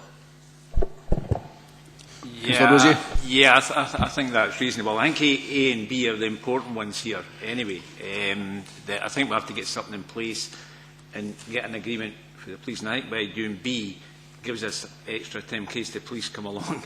If we only do with A, then if they come along and take it off the table next time, 15, then we're left 15, 16. So I'm happy with that. I think that seems a reasonable suggestion. Yeah, just go with A and B. Yeah. Thank you. Councillor Pottinger. Yeah, sorry, I'll be very brief. A lot has already been said, but I mean, something has to be done. It is getting worse. When we all look at our problems about schools parking, the indiscriminate and the selfish parking, and getting wee Jeannie or Johnny as close to the school gate as possible in the car, subsequently school, and the hatched lines at the school that are completely getting abused, and there's people in Newton Grange now that are saying that they can't get down 7th Street onto Park Road because the number of indiscriminate cars there, and the bottlenecks are appearing everywhere, and I've known the history of many of them in the past in other areas as well, and it's just but we had the position just a month ago where we were actually calling for a traffic warden to do some spot checking in various school areas, and I think Jim was doing the same in Gorebridge. But we have, because we try our best to educate people, and we try our best to explain it to them, and a lot of school projects and everything else, and the paint on the road doesn't make a difference to some people. It's not just about a Dalkeith again bottlenecks or the main bus routes and the number of indiscriminate parking. Dalkeith used to always be a major problem for indiscriminate parking on a Thursday, and why was it so bad on a Thursday? Because Bonnyrigg Market was on. Why was, how did that make Dalkeith worse? Because the traffic warden was always deemed to be, the resource was there at Bonnyrigg on a Thursday, and people took advantage, other communities, for worse parking. So it has to be resourced, and it has to be resourced with a regular kind of routine that people can predict. And I've just even seen the Lothian Street just now, or very recently, getting really bad. You can't get up to the junction at the Black Bull to be parked at the lights. And to move towards that junction, you had to prevent traffic coming into Lothian Street, and it was terrible. But I'm glad that the disabled parking bays in 3.8, the policing, will still be policing of that, and of course ensuring equality's kind of agenda. And I'd like to see more fixed penalties for indiscriminate use of the disabled bays, and not just on the laybys on the side of the highway, but I'd extend it into other car parks as well, and I'd like to see further enforcement action getting taken on that. Councillor Russell. Thank you, Provost. We certainly look as though we have an agreement with this warden service. I would ask the question, you've already looked at an interim service level agreement. Have you worked out a plan of action for this particular warden? Because you're saying he's going to cover the whole of Midlothian. Is it all the town centres, or is it some of the schools, which I obviously got problems with some of my own schools? So I'd be interested if you can tell the council how you've worked that out so far. And obviously, looking at Dalkeith Town Centre is one of the major ones because it's such a nightmare at times. Thanks, Councillor. There's two things I would comment on. One is linking into what Councillor Pottinger was saying and one linking into yourself. In terms of schools, one of the concerns we had in relation to some of the changes Police Scotland were making was in relation to some of the road safety work that they've done. And we've been in discussions, and there is confirmation that they're still going to continue with that work. So hopefully that will still allow us to address some of the problems at the schools. And in relation to a specific plan, we have got obviously a number of areas where we're aware of particular problems, and that's where we're focusing. Dalkeith Town Centre is one, Bunnerig Town Centre is another. I highlight in the report that we do have concerns in these two particular areas. Bunnerig, for example, where we know we've got accidents, and that is closely linked to some indiscriminate parking. So those are two of the specific areas. But in terms of going away from this meeting today, we will then sit down with Police Scotland and we will finalise that plan, and that will detail exactly which areas we're covering and on what kind of regime. Provost, can I ask another question? Just that we can maybe publicise what's happening, because obviously people out there are thinking there's no traffic wardens and they're just parking wherever. And so it's really good to publicise the fact that this council is taking it all very seriously and that we are putting our money where our mouth is and putting some money into it. Councillor Mulligan. Thanks, Provost. You know, this is actually a shocking decision by a police board to allow this to go through. And I can guarantee you now, if we had our police boards here, the Lothian Borderless Police Board, not a chance would this have got through here today. This is a job's worth who've applied and got onto the police board nationally, and it's a disgrace what they've done here. You actually look in 2.10 in the conclusion. This is written by officers, not by politicians. In conclusion, the Police Scotland review did not take into account road safety issues, financial issues or timescales to allow local authorities to put in place suitable alternative arrangements, and similarly there was a presumption that all local authorities would be able to decriminalise parking.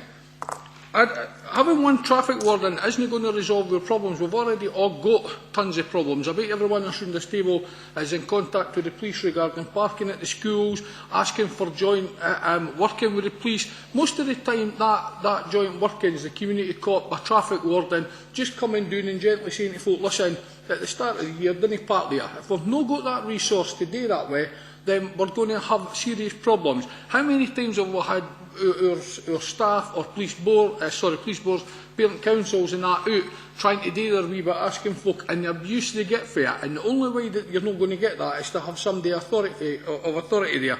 That simply means we're going to require the police to have to deal with this, and we're going to have to require the police. And I think that there should be a presumption that we should be asking the police, at least on a monthly basis, to come back and tell us, well, what have you done? You know, how many warnings, how many tickets have you issued?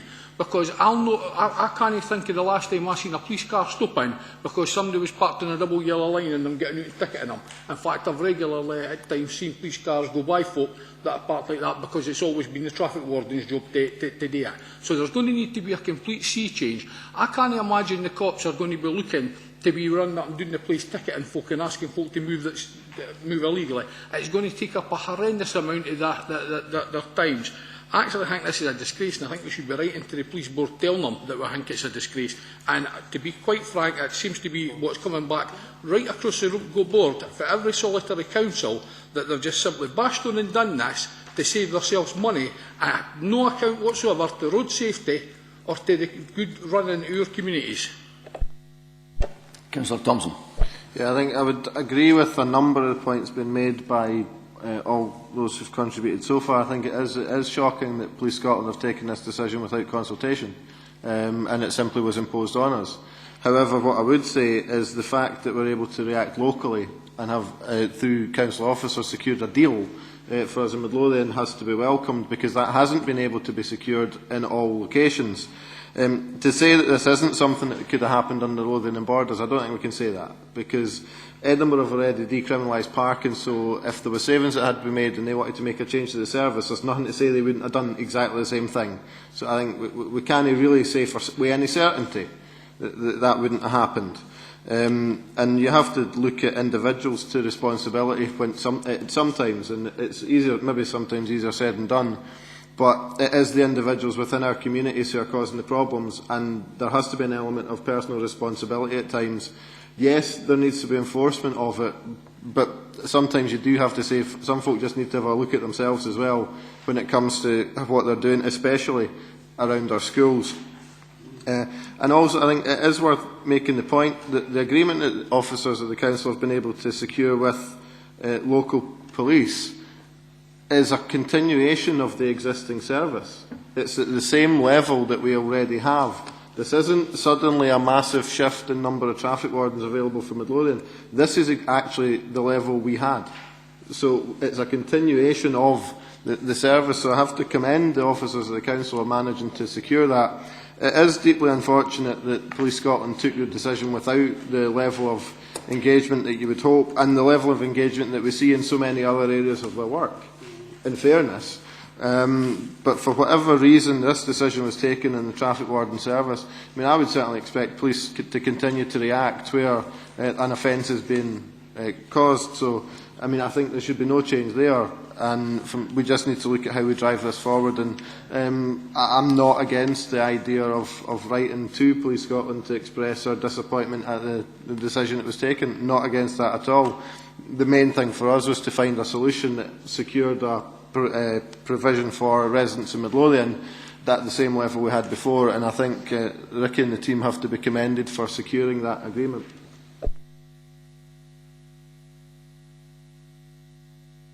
Okay, I'll be happy to accept recommendations A and B, and we ask the officers to write to this Police Scotland. Okay, thank you. We now move into private session, so could we ask members of the public and the press? I'm sorry. It's the last one, 23. That's we're on 22 now. 22. No, finished 22. No, that was the traffic warden. Oh, sorry, right, okay. Sorry, right. Sorry, stay where you are. Come back. We move to item 22, which is public business. And it's Dalkeith Town Centre parking strategy. Get myself confused here. Thank you, Provost. This is a report that's long overdue, in part delayed because of the work involved in introducing traffic regulation orders covering some 400 disabled parking spaces throughout Midlothian.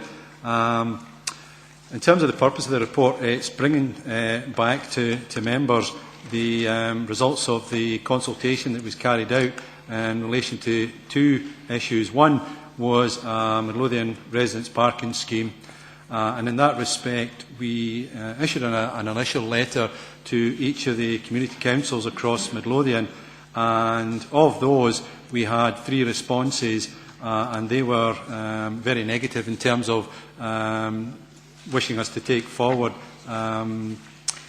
any kind of residence parking scheme. On that basis, we didn't carry out any further work. What we did do is we concentrated on the second work stream, which was looking at a Dalkeith wide parking system. And in terms of the purpose of this report, we highlight there the further information. By way of the background, I kind of highlight in 2.3 the work that was done previously to introduce paid parking into the car parks in Dalkeith, and I've made members aware previously that the occupancy levels within those two car parks is usually been at 40% or less. And clearly that has resulted in parking on street in a number of areas, particularly to the north of the High Street area. In terms of the item 2.7, taking it forward, we carried out a survey with Dalkeith residents, and we split it up into two areas, one of which was a wider area, and you could almost consider it as a controlled zone.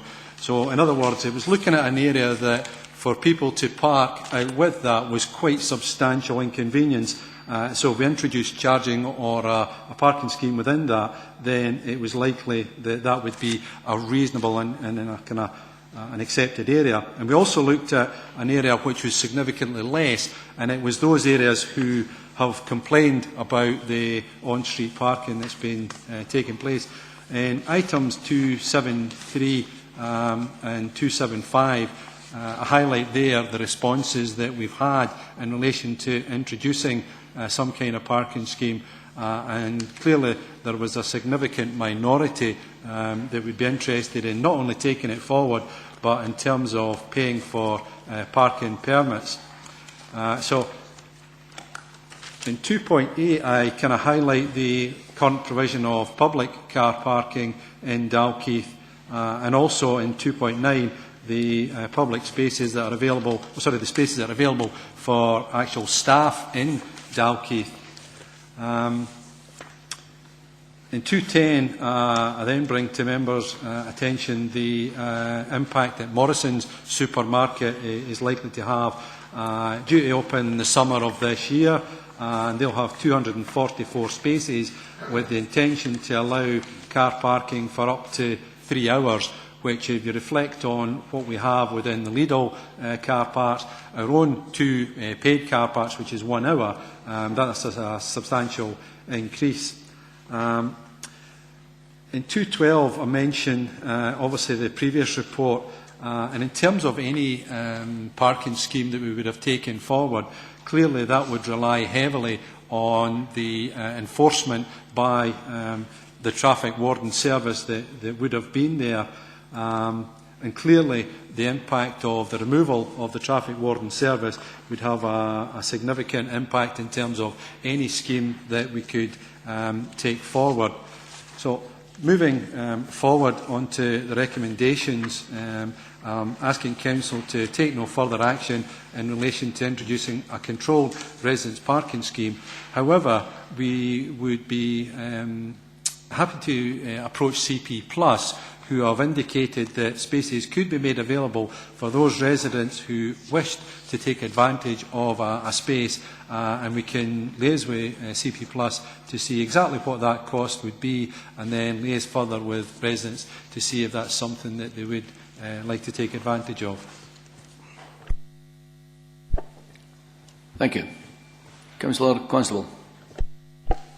Certainly, it was in my portfolio when we started that survey out of the Dalkeith parking, and I got some pretty hot emails from people who were incensed at the amount of road tax they pay for their country to the country, and then they would have to pay to park outside their own front door or somewhere near it. I think our charges were far too high, and they were going to charge out, and I don't think it's really practical, as Ricky's pointed out, in Midlothian. Charges in Edinburgh, you see, my son's in Brunsfield, he's paying £80 a year, and it's liberated his old parking average, and that, of course, is worthwhile. But charges for 100 to 300 would be obviously unacceptable here, so we will have to proceed elsewhere to find a solution. Whether it is you park in one of the CP car parks, which might be a long way from your house, and cost you an awful lot of money, whether that will fly either, I very much doubt. Councillor Baxter. Thank you, Provost. I'm just wondering how recommendation B would work. Are we talking about small zones, if there's a number of residents in a particular area that would want to have residents parking there? Or it says pay and display. I presume that's the company's pay and display. It wouldn't be a pay and display way of operating for residents parking, no? Sorry, what we were talking about there is parking within the car parks within Dalkeith. That's where it would be. Councillor Emery. Yeah, Provost, thanks. I mean, this started off way back when the Dalkeith Business Renewal raised the problem about shoppers' car parking, and we went through quite an exercise of consultation and ended up with 2 paying car parks, which we had, and then we agonised about how much was free and then what you had to pay. And the whole idea of having that in the first place is to stop people parking for 8 to 10 hours a day in Dalkeith. And I mean, what's further exacerbated is, of course, the UM programme, where we're centralising everything into Dalkeith. And, you know, the comment that's been made there, you know, of the spaces, for example, the spaces down at the old Dalkeith High School. Now, there are 33 spaces there at the moment, Provost, but of course, if we are successful in the marketing and moving that area on, then that's 33 spaces that others will actually look for within the Dalkeith area. And I certainly know that Councillor Beattie at the time, and I'm glad to see she's here today, actually was the one that raised the whole aspect of, as you push people out, you're going to upset lots of other people. And in some ways, Provost, as I say, we're not helping it by centralising, but there's another agenda for centralising, and rightly so, we should be looking at bringing our services in together and making it more efficiently to deliver. I understand that. But the difficulty is that, of course, people do find alternative places to park. And it upsets local residents. And I'm not going to get into any detail of that. There's people around the table who can do that a lot better than I can. But I mean, it's not just in Dalkeith it's happening. For example, and it's been one that's been identified a long time ago, is in Pennycook, in particular in the central area. People come there and park, jump on the bus, and go in to the city for their work, or whatever else they may happen to be doing. Now, I could never understand why, when all that money was spent on a parking ride at Stratton, you wouldn't just carry on. Till it was pointed out to me, of course, it's only the 47 bus or the 37 Express or something that comes in the peak times goes in there. The rest of the bus services fly past there and into town. So if you're actually coming up, dare I say, from Peebles or beyond, you come to Pennycook, park your car in a residential area and jump on a bus and get into town because, oh, lo and behold, there's a heck of a lot more services come through Pennycook that you can access. So, you know, there's another aspect to this as well. For those people that do use the bus or use a bus journey, the actual, you know, the poor residents in the area are actually got cars either outside their doors or you know, just not necessarily blocking, but certainly taking up space, which means it detracts from shoppers who will come along, have a look at things, can't get parked, I'll just go on. And that was the whole reason why we decided to look at parking in the Dalkeith area. Now, I think, to be perfectly honest, and it's not maybe for here today, Ricky, you're absolutely right, because we look at that and decriminalised parking at the same time, and I think it's one of the same when you look at it. But I genuinely do believe it is not going to go away. And if there's more and more people get attracted to our centres, you are going to have more and more problems with parking. And the resident that's enjoyed, and it's not about a resident that's got a driveway, it's a resident that doesn't have an access to a driveway. That's the difficulties that we have to face up to. And I think, you know, we maybe have to reflect on this. I mean, I'm not going to challenge necessarily the report today. I'm challenging it because I don't think it will go away. I think it's going to have to come back at some time. But maybe we should charge Councillor Rosie with his cabinet responsibility. And I'm not doing this lightly. I actually do believe in whether he wants to get a team of people together to sit and look at it. It might be the Dalkeith members. It might be wider than that. To certainly look at Dalkeith in particular, because if we are going to make this administrative centre in the future, we bring with that a number of problems. Now, it might be of benefit to the community in the round, but it's a disbenefit to those people that live there. And there's people, as I say, elected members that are a lot more au fait with the difficulties in their own areas than I am. But in the general sense of things, I think we're going to have an adult debate on this. I do not think that it will go away. I think we're going to get the moans and groans. And by the way, if you ask somebody, do you want to pay for something, or are you quite happy with it for nothing, we would all answer, I think, in the former and not the latter. In the latter, not the former, because you aren't going to. People don't come forward and pay for it. But whether we like it or not, and it's very interesting to see what's happened over the years in Edinburgh when it first started, and you guys, from the former regional days, you'll remember it better than I do. It first started, it was a very tight zone. What happened is people then go out that zone and start park there. The residents of that area are unhappy about it, and it extends again. In fact, from what I understand, just about practically now, it's not quite there.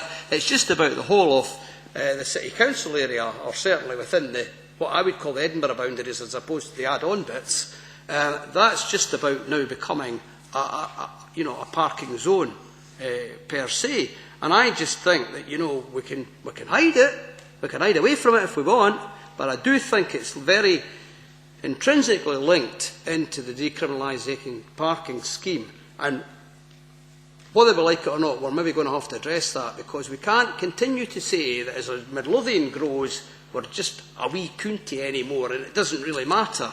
We're actually going to be a big player, and if city regions are pushed by Scottish Government, which they are doing, they ain't going to go away, and I don't think any political party is necessarily saying anything against that, then you're talking in terms of looking at it as a collective. And I just really think, notwithstanding, Provost, the report that's in front of us, I really, really do think, and hopefully Councillor Rosie can reflect on what I'm saying, and if you want to have a working group or whatever, we look at that and we come forward and we have at least an adult debate on where we are, because I do believe we cannot ignore it, or if we do, we ignore it at our peril. Thanks very much, Provost.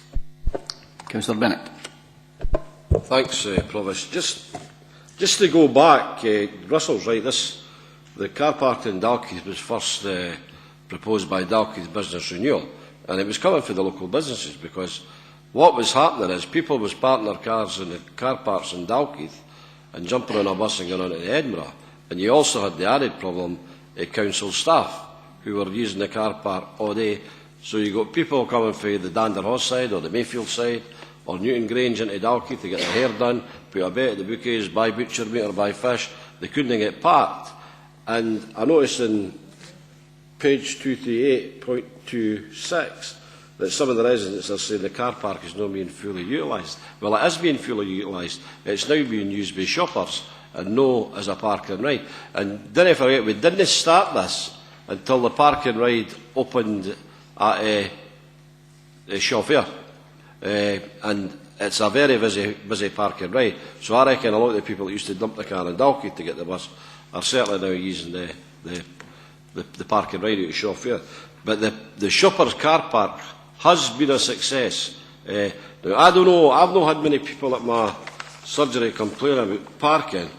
Well, Margot, maybe you have. I've no. But there's only one in the High Street when we made the parking. The first year was free, the second year was £1. There was residents in the High Street that used to park their car there. Now, there is no charge after 6 o'clock at night. So people that's working and get home and they can park their car there, there's no a problem.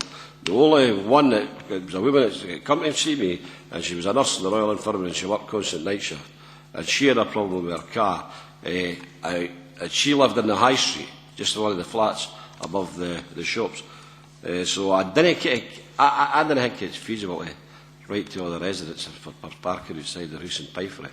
I don't know, but there might be a case for one or two in the High Street who just stay where the car park is, Ricky, who might be prepared to do it. I don't know. Councillor Russell. Thank you, Provost. I can apologise to my colleague for my outburst. I do agree that not many constituents actually come to surgeries and complain about parking. There are lots of other serious issues that are happening there. But I attend the Dalkeith Community Council, and myself and Councillor Bryant repeatedly have issues from the community councillors, and their main agenda is the car parking issues. And this report, as you quite rightly say, has been long awaited, because we have been kind of fending them off by saying there's a report coming to council and we're hoping it'll deal with all the issues. And while I commend the fact that you've done the traffic regulations order to defend and care for the disabled parking, which is obviously, as I say, must be commended, this does not address any of the other issues. I mean, on a monthly basis, I have to defend this council in the fact of the amount of the amount of staff that attend, you know, because a lot of the parking is indeed their staff. And I have to say that we're the major employer in Midlothian, and because Dalkeith is the county seat and the headquarters, then obviously you have to expect what the staff, because added on with all the reorganisation, obviously has sadly added to the situation. And I know there's no easy answer. I know there's not. Build a high-rise might be an answer. But I don't think this is the answer, because again, you're looking at people who can afford to pay, but it's going to be in the car park. So if somebody wants it and stays in St Andrew Street, fair enough, it's not far for them to walk. But if it's somebody else in Gibraltar that wants to walk, they've got to walk to get their car. So that kind of defeats the issue. And I know the Sheriff Hall Park and Ride was great, and we all thought that was going to be the panacea for us all. It's always packed, it's always busy, but then so is Dalkeith. So I don't know what the answer is, but I don't think this is it. Councillor Rosie. Yeah, I think it's going to be a difficult one, because I think whatever you maybe resolve one problem, but it's going to knock it on to somewhere else, I think, and it's what Councillor Emery said in Edinburgh, for example. I think I can remember they started off about the footy marchment meadows, and then now they're way up about the braids, just way up the other side of the braids. And if you do it in Dalkeith, you're going to end up with problems for Woodburn or something like that. And the situation in Pennycook, as you say, I think if you put in parking restrictions round about the streets in the centre of Pennycook, I mean, you would end up, you'd move the problem from Councillor Montgomery to maybe to the province end or Mabbott, which might please some people. But you know, you'll knock it on. So, but it might be something we'll have got to look at. It's obviously causing problems. So the way forward might be, as Councillor Emery said, as a short-term sort of local group with local members and myself. If that's the way forward, we think that might be the way to try and look at the issues. And that. Councillor Pottinger. I just want to second Councillor Emery when he said to charge Councillor Rosie.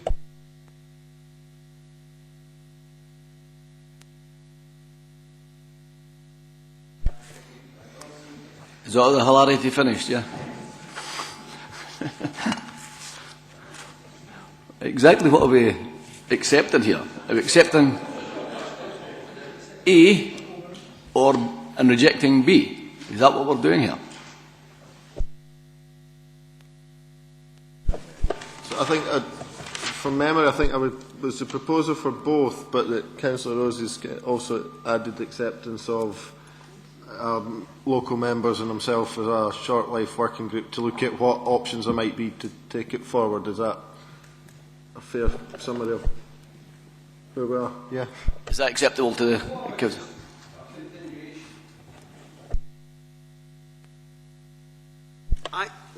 I know what Ricky's trying to do with regard to the car parks, but hey-ho, £350 to £450 a year for a resident thing, that's not even going to be a start at that.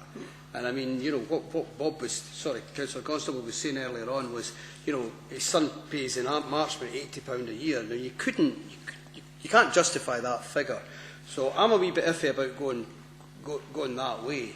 The bit, it's not about, we can't do anything at the moment, but we accept that we set up for the Dalkeith members, along with Councillor Rosie, set something up, come back, let's see. If it's not a flyer, we just put it to bed eventually. But I think what Councillor Russell's saying, and Councillor Bryant was kind of nodding there, is, You're going along to a community council, you're getting hammered on what you're going to do, you're saying there's a report coming your way. As soon as it comes, there's hee-haw happening. You're up, you might as well just put the noose round your neck. Sorry, Provost, I'm not being very eloquent in what I'm saying there, but you know what I mean. You know what I mean. I mean, and I think there's a wee bit of common sense here today. Let's continue with that, and charge, not charge as in Police Scotland, but give Councillor Rosie as the portfolio member the authority to call upon the Dalkeith members, along with officers, to look at it and bring it back, because it's about Dalkeith in particular, and it is going to be the one that's going to give us the major troubles for now and in the future. Is that acceptable to the Council? Okay, thank you.